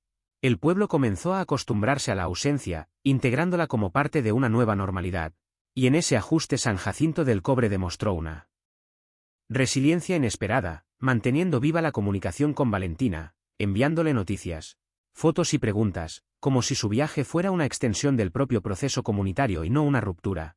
Ludoviquín, en las noches más silenciosas, escribía cartas que no siempre enviaba, reflexiones sobre el miedo a quedarse atrás, sobre la dificultad de cambiar sin perderse y sobre la certeza de que el amor que no se controla tampoco se pierde necesariamente. Pensamientos que lo ayudaban a ordenar su propia transformación. Un día, recibió un mensaje de Valentina distinto a los anteriores, menos descriptivo y más introspectivo, donde confesaba sentirse desbordada pero convencida de que estaba en el lugar correcto, y esa honestidad, lejos de alejarlo, le dio una tranquilidad inesperada, porque confirmaba que ambos seguían compartiendo la misma ética de verdad que había marcado su relación desde el inicio. Al cerrar esta sexta parte, San Jacinto del Cobre seguía excavando no solo en busca de recursos sino de sentido. Ludoviquín continuaba aprendiendo a ocupar un espacio que ya no dependía de títulos ni de promesas. Y el amor minero, lejos de apagarse con la distancia, se reconfiguraba como una fuerza silenciosa, menos visible pero más profunda, capaz de sostenerse en la incertidumbre y de esperar sin garantías, como una veta oculta que no necesita ser explotada para demostrar su valor.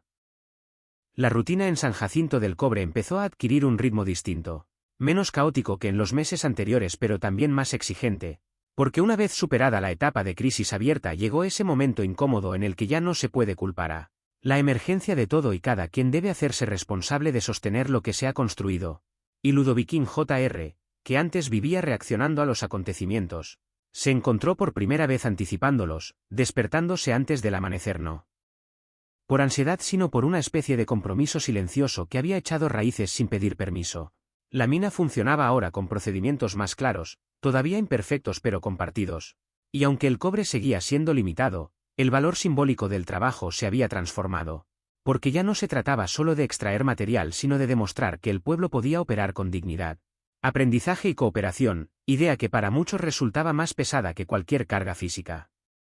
Ludoviquín caminaba por los túneles con paso firme, intercambiando opiniones con mineros que antes apenas le dirigían la palabra. Y en esas conversaciones técnicas y humanas sentía la ausencia de Valentina como una sombra constante, no dolorosa sino presente, porque muchas de las decisiones que ahora se tomaban colectivamente estaban inspiradas en preguntas que ella había formulado tiempo atrás, convirtiéndola en una especie de voz interior que guiaba procesos incluso a la distancia. Las comunicaciones entre ambos se estabilizaron en un equilibrio menos intenso pero más profundo, Mensajes donde ya no era necesario contarlo todo, sino compartir lo esencial. Y Valentina hablaba de clases difíciles, profesores exigentes y compañeros brillantes que la obligaban a cuestionarse a sí misma.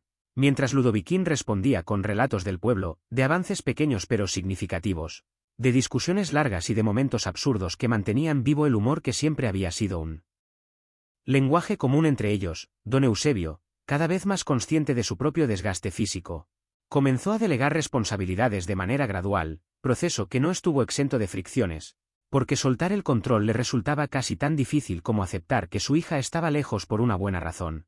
Y en ese tránsito Ludoviquín se convirtió en un apoyo clave, no desde la autoridad impuesta sino desde la disposición a escuchar y aprender, actitud que el viejo capataz respetaba aunque jamás lo expresara abiertamente. El alcalde Melquíades, presionado por instancias superiores, se vio obligado a formalizar algunos de los proyectos comunitarios surgidos meses atrás, lo que implicó trámites, presupuestos y compromisos reales que ya no podían maquillarse con discursos. Y aunque su figura seguía siendo ambigua, su margen de maniobra se redujo, permitiendo que otras voces ganaran espacio en la toma de decisiones. Ramiro el Gallo, enfrentado a esa nueva estructura, vivió una crisis personal profunda, porque su identidad estaba ligada a un modelo de fuerza y liderazgo que ya no encajaba del todo. Y aunque al principio reaccionó con resistencia y sarcasmo, poco a poco comenzó a quedarse callado en las reuniones, observando, aprendiendo a regañadientes y aceptando tareas que antes habría considerado menores, cambio que nadie celebró abiertamente pero que muchos valoraron como un paso necesario. Ludoviquín fue testigo de esa transformación silenciosa y entendió que el proceso que él mismo había vivido no era excepcional, sino parte de un movimiento colectivo más amplio, donde cada quien debía redefinirse sin garantías de reconocimiento inmediato, idea que le dio una perspectiva menos egocéntrica de su propio recorrido. Un acontecimiento inesperado alteró esa relativa estabilidad cuando una empresa externa mostró interés en adquirir derechos sobre parte del terreno minero, propuesta que prometía inversión rápida pero también pérdida de control comunitario, y la noticia dividió al pueblo, despertando viejos miedos y tentaciones, porque la oferta representaba una salida fácil para muchos y una traición a lo construido para otros. Las discusiones fueron intensas, largas y a ratos caóticas, y Ludoviquín, lejos de posicionarse como salvador, insistió en la necesidad de analizar consecuencias a largo plazo, postura que algunos interpretaron como prudencia y otros como indecisión, pero que reflejaba su aprendizaje más profundo, el de no confundir urgencia con solución. Valentina, informada desde la distancia, participó en el debate enviando análisis técnicos y preguntas incómodas que obligaron a todos a profundizar, más allá del entusiasmo inicial. Y su intervención reforzó la idea de que su ausencia física no significaba desvinculación, sino una forma distinta de presencia. La empresa, acostumbrada a negociar con autoridades aisladas, se encontró con una comunidad organizada y desconfiada, lo que retrasó decisiones y generó tensiones que pusieron a prueba la cohesión lograda, y en ese contexto Ludoviquín sintió el peso real de la responsabilidad, porque ya no se trataba de aprender o adaptarse, sino de proteger un proceso colectivo del que él mismo formaba parte esencial. Las noches se llenaron de insomnio,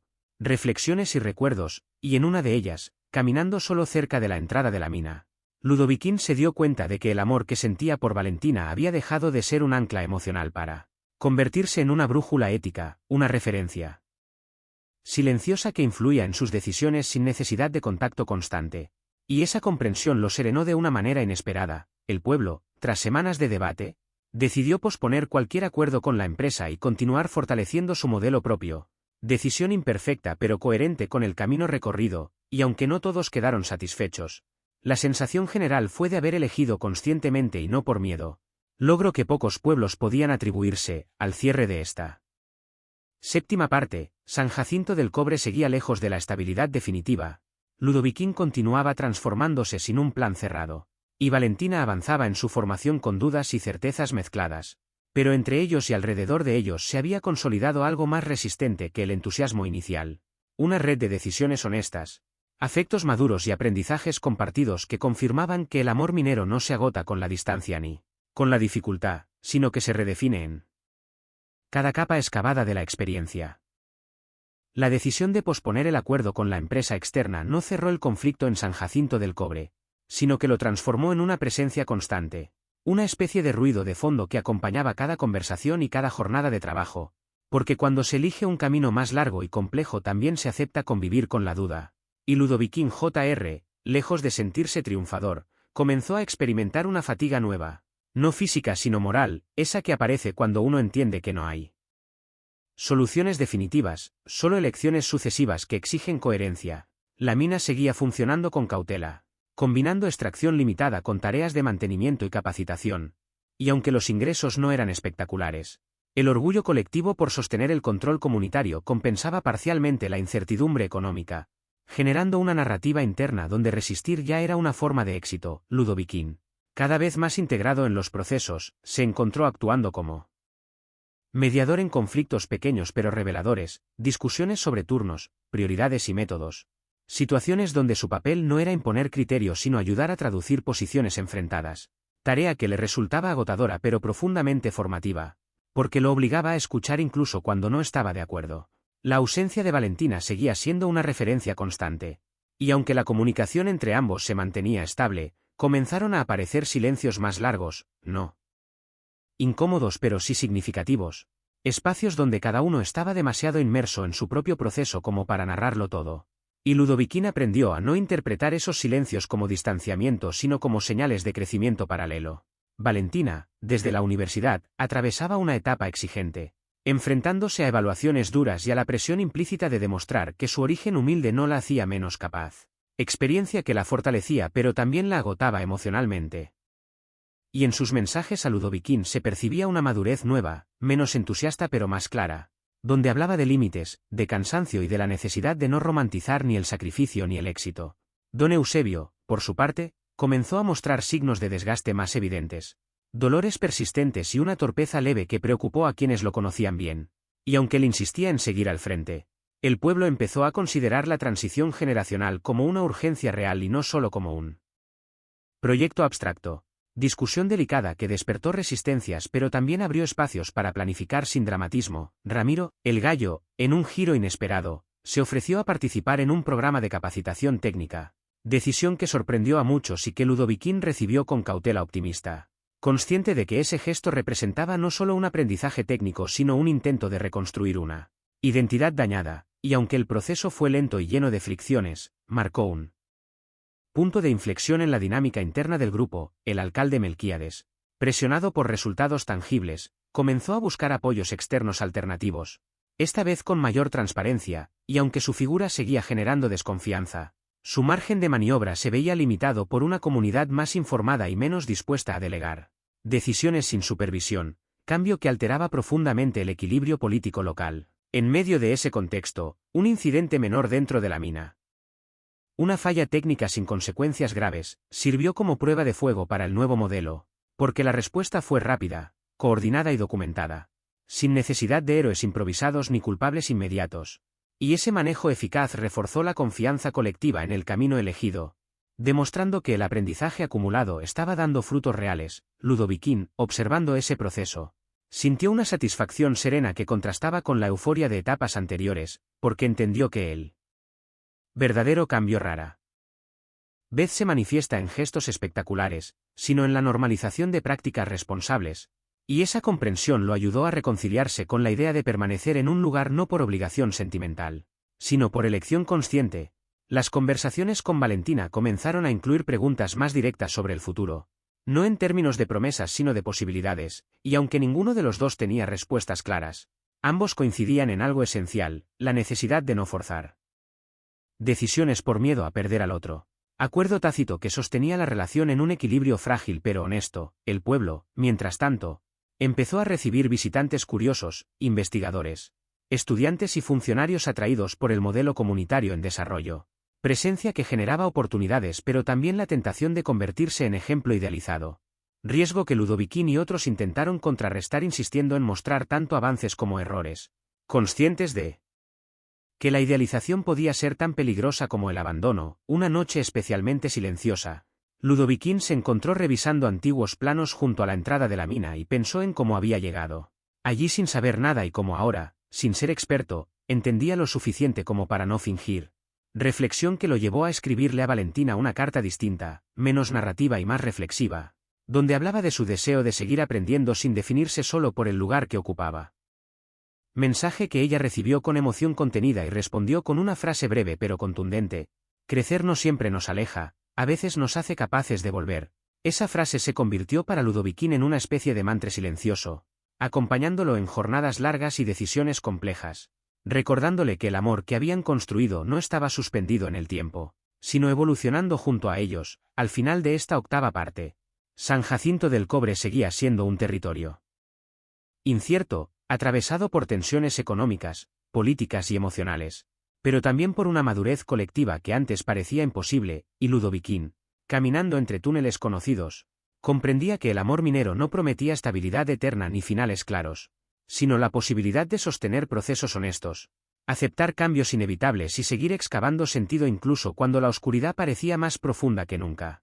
La llegada del otoño trajo a San Jacinto del Cobre un cambio casi imperceptible pero profundo, porque aunque el clima apenas variaba y el polvo seguía siendo el mismo, algo en el ánimo colectivo empezó a asentarse, como si después de tantas sacudidas el pueblo hubiera aprendido a respirar de otra manera, y Ludoviquín Jr., atento a esos matices invisibles, comprendió que la verdadera transformación no siempre se anunciaba con ruido sino con una calma trabajosa que exigía constancia. Las jornadas en la mina se desarrollaban ahora con una disciplina nueva, menos rígida que la impuesta por miedo y más firme que la improvisación del pasado. Y aunque los problemas no desaparecían, la forma de enfrentarlos había cambiado, porque ya no se buscaba un culpable rápido ni un salvador ocasional, sino una solución compartida que asumiera errores y responsabilidades sin dramatismo. Ludoviquín se movía dentro de ese engranaje con una naturalidad que lo sorprendía a él mismo, participando en reuniones técnicas, facilitando discusiones tensas y, sobre todo, escuchando, consciente de que su mayor aporte no estaba en saber más que otros sino en ayudar a que el conocimiento circulase. Sin jerarquías falsas, la relación con don Eusebio se había vuelto más cercana, marcada por silencios cómodos y miradas de entendimiento mutuo, y aunque el viejo capataz seguía siendo parco en palabras, su confianza se expresaba en decisiones concretas, delegando tareas clave y aceptando sugerencias sin sentirse desplazado, proceso que alivió tensiones históricas y permitió pensar en el futuro con menos miedo. Valentina, desde la distancia, atravesaba un periodo decisivo en su formación, enfrentándose a evaluaciones complejas y a la presión de elegir un enfoque específico dentro de sus estudios, dilema que la obligaba a preguntarse no solo qué quería aprender sino para qué, y en sus mensajes a Ludoviquín se percibía esa búsqueda interior, menos idealista pero más sólida, donde hablaba de límites personales, de la importancia de no sacrificar la identidad por encajar y de la necesidad de regresar algún día con herramientas reales y no con promesas. La comunicación entre ambos se volvió más reflexiva, menos frecuente pero más significativa, como si cada intercambio fuera una pausa consciente en medio de procesos intensos. Y aunque la nostalgia seguía presente, ya no era un peso paralizante sino una referencia que les recordaba el origen común de sus transformaciones. El pueblo recibió una nueva visita del inspector Octavio Lleras, esta vez acompañado por otros técnicos interesados en documentar el modelo comunitario, y aunque la presencia externa generó incomodidad, también ofreció una oportunidad para mostrar avances sin maquillaje, y Ludoviquín insistió en no preparar escenarios artificiales, convencido de que la credibilidad se construía mostrando tanto logros como fallas, postura que algunos consideraron arriesgada pero que finalmente reforzó la confianza de los visitantes. Durante esas jornadas de evaluación, Ramiro, el gallo, sorprendió a muchos al intervenir con comentarios técnicos pertinentes, fruto de su capacitación reciente, gesto que no solo evidenciaba su propio proceso de cambio sino que demostraba que la transformación colectiva estaba alcanzando incluso a quienes más se habían resistido, y aunque su tono seguía siendo áspero, ya no estaba cargado de hostilidad sino de una determinación distinta, más enfocada en aprender que en imponerse. El alcalde Melquíades, relegado a un papel menos central, intentó recuperar protagonismo con discursos grandilocuentes que ya no convencían a nadie, y aunque seguía siendo una figura necesaria para ciertos trámites, su influencia simbólica se había reducido considerablemente, obligándolo a adaptarse a un rol más administrativo que carismático, cambio que asumía con torpeza pero también con cierta resignación. En medio de ese contexto, surgió la propuesta de organizar un encuentro regional de comunidades mineras para compartir experiencias, idea ambiciosa que generó entusiasmo y temor a partes iguales, porque implicaba exponerse, compararse y aceptar críticas externas. Y Ludoviquín participó activamente en la planificación, consciente de que el verdadero aprendizaje se fortalecía en el intercambio y no en el aislamiento orgulloso. Valentina apoyó la iniciativa desde lejos, enviando sugerencias metodológicas y advertencias sobre los riesgos de idealizar procesos, insistiendo en la importancia de mantener una narrativa honesta que reconociera contradicciones y límites, aportes que fueron valorados y aplicados, reforzando su presencia simbólica dentro del proyecto comunitario. Los preparativos para el encuentro intensificaron el trabajo y la presión, generando momentos de fricción y cansancio, y Ludoviquín comenzó a sentir el desgaste acumulado, no solo físico sino emocional, porque sostener procesos colectivos implica una disponibilidad constante que pocas veces es reconocida, y aunque encontraba satisfacción en los avances, también experimentaba dudas sobre su propia capacidad para seguir al mismo ritmo sin perderse a sí mismo. Esas dudas se intensificaron cuando recibió un mensaje de Valentina anunciando que debía prolongar sus estudios más de lo previsto para completar una especialización, noticia esperada pero igualmente dolorosa, porque confirmaba que el reencuentro no sería inmediato, y Ludoviquín, tras una noche de reflexión, respondió con una honestidad serena, expresando apoyo, sin ocultar la tristeza, gesto que ambos agradecieron porque reafirmaba el pacto implícito de no sacrificar la verdad por comodidad emocional. El encuentro regional se llevó a cabo finalmente en un ambiente intenso y revelador, con delegaciones diversas, debates apasionados y comparaciones inevitables, y San Jacinto del Cobre, lejos de presentarse como modelo acabado, se mostró como un proceso en marcha, vulnerable pero comprometido, actitud que generó respeto y abrió puertas a colaboraciones futuras, logro colectivo que llenó de orgullo discreto a quienes habían trabajado durante meses en silencio. Ludoviquín, observando el intercambio, comprendió que su papel ya no estaba definido por el pasado impostado ni por el romance inicial que lo había anclado al pueblo, sino por una elección consciente de permanecer y aportar desde la humildad. Y esa claridad le dio una paz nueva, menos eufórica pero más estable, al cierre de esta 9ª parte. San Jacinto del Cobre se encontraba en una etapa de consolidación frágil, sostenida por aprendizajes compartidos, relaciones redefinidas y un amor que, aunque atravesado por la distancia y el tiempo, seguía funcionando como referencia ética y emocional. Y Ludoviquín, caminando solo al anochecer cerca de la mina, entendía que el amor minero no prometía finales cerrados ni certezas absolutas, sino la capacidad de sostener procesos largos, aceptar cambios profundos y seguir excavando sentido con paciencia, incluso cuando el horizonte parecía difuso pero honestamente elegido.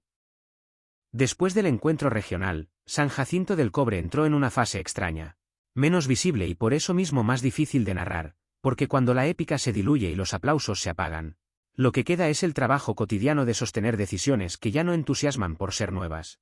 Y Ludoviquín Jr. sintió con claridad ese cambio de clima emocional, como si el pueblo hubiera cruzado una frontera invisible donde ya no bastaba con la voluntad ni con la honestidad, sino que era necesario aprender a convivir con el cansancio sin convertirlo en cinismo. Los días se llenaron de reuniones técnicas, informes, ajustes mínimos y discusiones largas sobre detalles que antes habrían parecido secundarios, pero que ahora definían la solidez del proceso, y Ludoviquín, cada vez más consciente de su propio rol, comenzó a preguntarse hasta qué punto su presencia seguía siendo necesaria o si, por el contrario, debía aprender a retirarse parcialmente para no convertirse en un nuevo centro de dependencia. La mina funcionaba con regularidad moderada, lejos de la bonanza pero también lejos del colapso anunciado.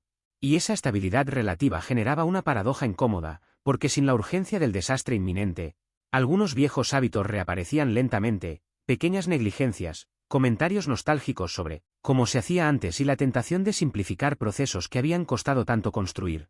Ludoviquín se encontró interviniendo en conflictos que ya no eran dramáticos, sino sutiles, desacuerdos sobre prioridades, resistencias pasivas y cansancio acumulado que no se expresaba en gritos sino en silencios densos.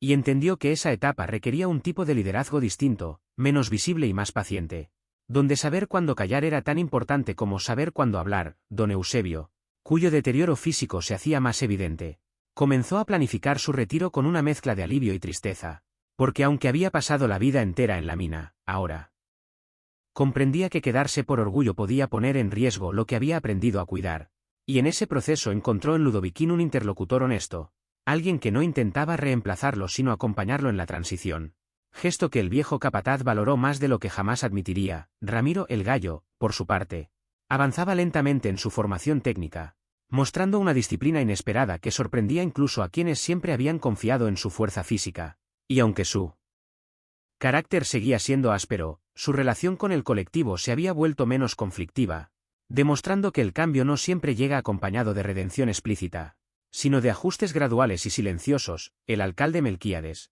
relegado definitivamente a un papel secundario, intentó reinventarse como gestor eficiente, pero su dificultad para abandonar el protagonismo simbólico lo llevaba a cometer errores de comunicación que generaban roces innecesarios, y aunque ya no tenía el poder de antes, seguía siendo un factor de desgaste que el pueblo aprendía a manejar con paciencia pragmática. En medio de esa complejidad cotidiana, la relación entre Ludoviquín y Valentina atravesó una etapa de redefinición profunda, porque la distancia prolongada comenzaba a mostrar no solo sus fortalezas sino también sus límites, y aunque el afecto seguía intacto, surgían preguntas inevitables sobre el tipo de vida que cada uno estaba construyendo, interrogantes que no podían resolverse con mensajes breves ni con nostalgia compartida. Valentina, cada vez más inmersa en su especialización, hablaba de oportunidades profesionales, de posibles prácticas en otros países y de la necesidad de no atarse prematuramente a un solo proyecto.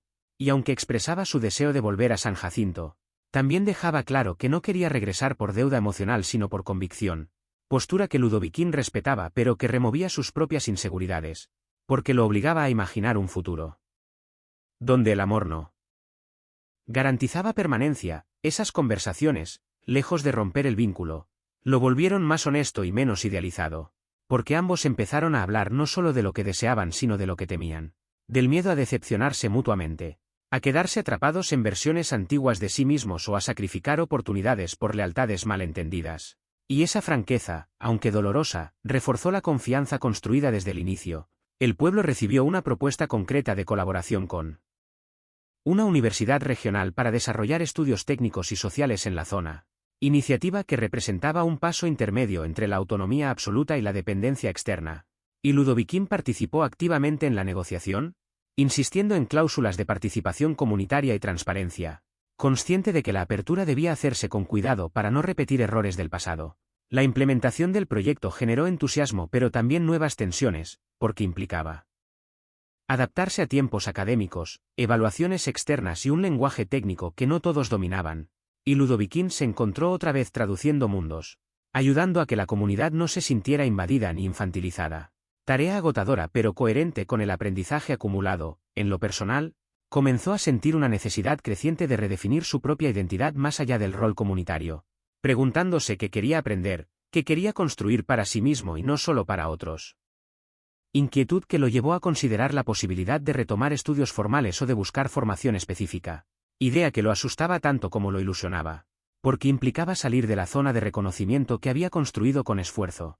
Esa reflexión se intensificó una noche en que, tras una jornada particularmente larga, recibió un mensaje de Valentina donde ella hablaba de sentirse perdida a pesar de los avances, confesión que rompía la imagen de seguridad que él había proyectado sobre ella y que le recordó que el crecimiento nunca es lineal ni cómodo, y en su respuesta, Ludoviquín no intentó consolarla con certezas falsas, sino compartir su propia confusión, gesto que ambos valoraron como una señal de madurez compartida. El pueblo, mientras tanto, seguía avanzando con paso irregular pero firme, consolidando algunas iniciativas y abandonando otras que no funcionaban. Aprendizaje colectivo que reforzaba la idea de que el éxito no consistía en mantener todo, sino en saber soltar a tiempo. Lección difícil pero necesaria. Al cierre de esta 10ª parte, San Jacinto del Cobre ya no era un escenario de crisis ni de milagros improvisados, sino un espacio de trabajo constante, con contradicciones asumidas y expectativas más realistas. Y Ludoviquín, caminando por los túneles que ahora conocía de memoria, entendía que el amor minero que había marcado su llegada al pueblo ya no era una historia de descubrimiento ni de resistencia, sino de elección cotidiana, de aceptar que amar también implica dejar espacio, tolerar la incertidumbre y seguir excavando sentido incluso cuando no se sabe con certeza que se encontrará al final del trayecto. La llegada del nuevo ciclo anual trajo consigo una calma engañosa a San Jacinto del Cobre, una de esas quietudes que no significan ausencia de movimiento sino acumulación silenciosa de fuerzas, y Ludoviquín Jr. lo percibía en los gestos mínimos del pueblo, en la forma en que los mineros ajustaban sus cascos antes de entrar al turno, en las conversaciones que ya no giraban alrededor del miedo al cierre sino alrededor de planes modestos pero sostenidos, porque cuando una comunidad sobrevive a la catástrofe aprende que la verdadera dificultad no está en resistir el golpe inicial sino en sostenerla. Coherencia día tras día sin perder el alma. La colaboración con la universidad avanzaba con resultados desiguales, Algunos estudios aportaban mejoras concretas en seguridad y ventilación mientras otros parecían escritos en un idioma ajeno a la realidad cotidiana, y Ludoviquín, convertido casi sin darse cuenta en mediador permanente, comenzó a sentir el desgaste de ese rol intermedio, esa sensación de estar siempre traduciendo expectativas ajenas sin tener tiempo suficiente para escuchar las propias. Don Eusebio anunció finalmente su retiro definitivo en una asamblea breve y sobria, sin discursos grandilocuentes ni ceremonias innecesarias, y aunque el pueblo lo despidió con respeto, la emoción más fuerte fue una especie de vértigo colectivo al comprender que una era se cerraba de manera irreversible, porque su figura había sido durante décadas un punto de referencia estable. Incluso en sus errores, y ahora la responsabilidad se distribuía de forma más horizontal, obligando a cada uno a asumir una cuota mayor de compromiso. Ramiro el Gallo fue designado como uno de los responsables de turno, decisión que generó murmullos y dudas iniciales, pero que con el paso de las semanas comenzó a consolidarse gracias a su sorprendente capacidad para cumplir procedimientos y escuchar consejos, demostrando que el liderazgo no siempre nace de la elocuencia sino de la constancia. Y Ludoviquín observaba ese proceso con una mezcla de orgullo y distancia, consciente de que su influencia estaba cambiando de forma, menos directa y más estructural. El alcalde Melquíades, cada vez más consciente de su pérdida de centralidad, intentó capitalizar cualquier desacuerdo menor para recuperar protagonismo, pero sus maniobras ya no provocaban escándalos sino cansancio, y el pueblo, curtido por experiencias recientes, aprendió a neutralizarlo con una combinación de cortesía y firmeza, que resultaba casi pedagógica, señal inequívoca de madurez política colectiva. En el plano personal, Ludoviquín atravesaba una etapa de introspección profunda, porque por primera vez desde su llegada a San Jacinto sentía que su identidad no estaba definida exclusivamente por la urgencia o la función social, sino por preguntas más íntimas y menos resueltas, como que deseaba aprender, qué tipo de vida imaginaba a largo plazo y hasta qué punto estaba dispuesto a reinventarse sin garantías. Comenzó a dedicar algunas noches a estudiar de manera autodidacta, revisando materiales técnicos y textos sobre gestión comunitaria, no con la ambición inmediata de obtener un título sino con la necesidad personal de no estancarse intelectualmente, hábito que le devolvió una sensación de autonomía que había quedado relegada en medio de tantas responsabilidades compartidas. Valentina, desde la distancia, se convirtió en un espejo emocional inesperado, porque sus mensajes ya no estaban cargados de idealismo ni de promesas vagas, sino de reflexiones honestas sobre el cansancio, la competencia académica y la presión constante por demostrar valor en entornos exigentes. Y en ese intercambio Ludoviquín descubrió que el amor que los unía estaba mutando hacia una forma más adulta, menos dependiente del futuro imaginado y más anclada en el respeto por los procesos individuales. Hubo semanas de silencio relativo entre ambos, no como castigo ni reproche, sino como espacio necesario para ordenar pensamientos, y aunque esa distancia generaba inquietud, también fortalecía la confianza, porque ninguno sentía la necesidad de vigilar al otro para confirmar el afecto. Señal inequívoca de que la relación había superado la etapa de prueba. En San Jacinto, un incidente menor en uno de los túneles reavivó temores antiguos, no por su gravedad real sino por el recuerdo latente de épocas en que cualquier fallo podía significar el cierre definitivo. Y Ludoviquín participó en la gestión del problema con serenidad, priorizando la información clara y la acción coordinada, lo que permitió resolver la situación sin dramatismos ni ocultamientos. Experiencia que reforzó la idea de que la transparencia, una vez aprendida, se convierte en reflejo colectivo. Ese episodio lo llevó a reflexionar sobre el concepto de confianza, entendiendo que no se trata de ausencia de errores sino de la capacidad compartida para enfrentarlos sin negación ni pánico, lección que parecía aplicable no solo a la mina sino también a las relaciones humanas, incluida la suya con Valentina y consigo mismo. La visita de un grupo de estudiantes a la mina introdujo una energía distinta, curiosa y a veces ingenua, pero también estimulante, porque obligaba a los trabajadores a explicar lo que hacían y por qué lo hacían de determinada manera, proceso que fortalecía la conciencia del propio conocimiento y devolvía dignidad a oficios históricamente invisibilizados. Y Ludoviquín disfrutó especialmente de esos intercambios, recordando su propia etapa de aprendiz cuando todo parecía posible y al mismo tiempo abrumador. Sin embargo, esa apertura al exterior también despertó temores soterrados sobre la apropiación del relato, sobre quién contaría la historia de San Jacinto y con qué fines. Y Ludoviquín se encontró defendiendo la idea de que la comunidad debía ser narradora de sí misma, no objeto pasivo de estudio, postura que generó debates intensos pero necesarios. En medio de esas discusiones, recibió una noticia inesperada de Valentina, una oportunidad concreta de trabajo en otro país, no definitiva pero significativa, que implicaba una decisión compleja y un horizonte aún más incierto para ambos. Y aunque ella no pedía permiso ni aprobación, compartía la información como quien confía una fragilidad. Y Ludoviquín, tras un primer impulso de temor, optó por escuchar sin interrumpir, consciente de que amar también significaba no reducir al otro a un proyecto compartido. La respuesta que le envió no contenía promesas heroicas ni ultimátums emocionales, sino una afirmación serena de apoyo y una invitación a seguir conversando sin presión, gesto que sorprendió incluso a él mismo por su madurez, porque implicaba aceptar que el futuro no necesitaba definirse de inmediato para ser legítimo. El pueblo, mientras tanto, celebraba pequeñas victorias, como la mejora de un camino secundario o la creación de un fondo comunitario para emergencias, logros que no atraían titulares pero que fortalecían el tejido social, y Ludoviquín comprendía que ese tipo de avances, discretos y acumulativos, eran la verdadera medida del cambio alcanzado. Hacia el final de esta etapa, caminando al atardecer cerca de la entrada de la mina, observó a los trabajadores salir del turno con una mezcla de cansancio y dignidad tranquila, imagen que sintetizaba todo lo vivido desde su llegada. Y en ese momento entendió que el amor minero del que hablaba la historia no era solo el vínculo romántico que lo había conectado con Valentina, sino una forma de compromiso profundo con los procesos lentos, con las personas imperfectas y con la incertidumbre asumida como parte esencial de la vida. Esa comprensión no resolvía todas las dudas ni despejaba el camino futuro, pero le otorgaba una base sólida desde la cual seguir avanzando, sabiendo que elegir quedarse, irse o transformarse no eran actos definitivos sino capítulos de una narración más amplia, todavía en construcción, y así, con esa conciencia abierta y sin conclusiones forzadas, San Jacinto del Cobre se preparaba para una nueva etapa, mientras Ludoviquín, en silencio, aceptaba que lo más difícil y valioso de excavar no siempre es el mineral, sino el sentido compartido que se construye con paciencia bajo la superficie de lo cotidiano. El último tramo de esta historia no comenzó con un acontecimiento espectacular ni con una despedida solemne, sino con una mañana común en San Jacinto del Cobre, de esas en las que el polvo se levanta lento.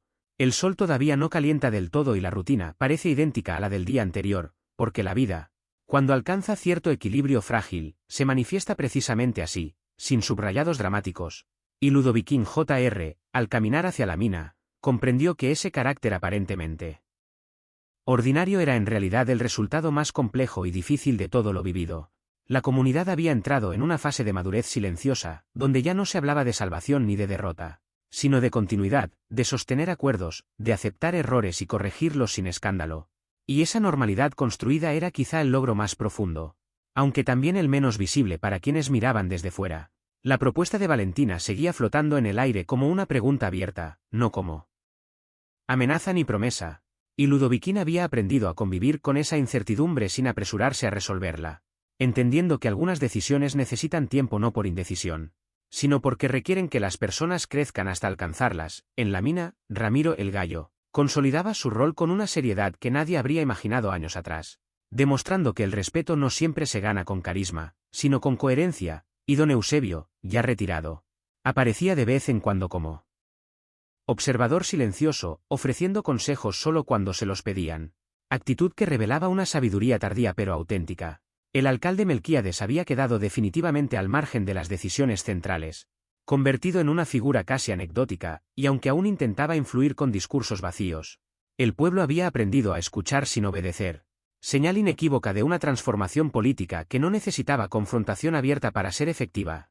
Ludoviquín, por su parte, comenzó a delegar con mayor claridad, no por cansancio sino por convicción, entendiendo que perpetuarse como figura central habría sido una forma sutil de traicionar todo lo que se había construido.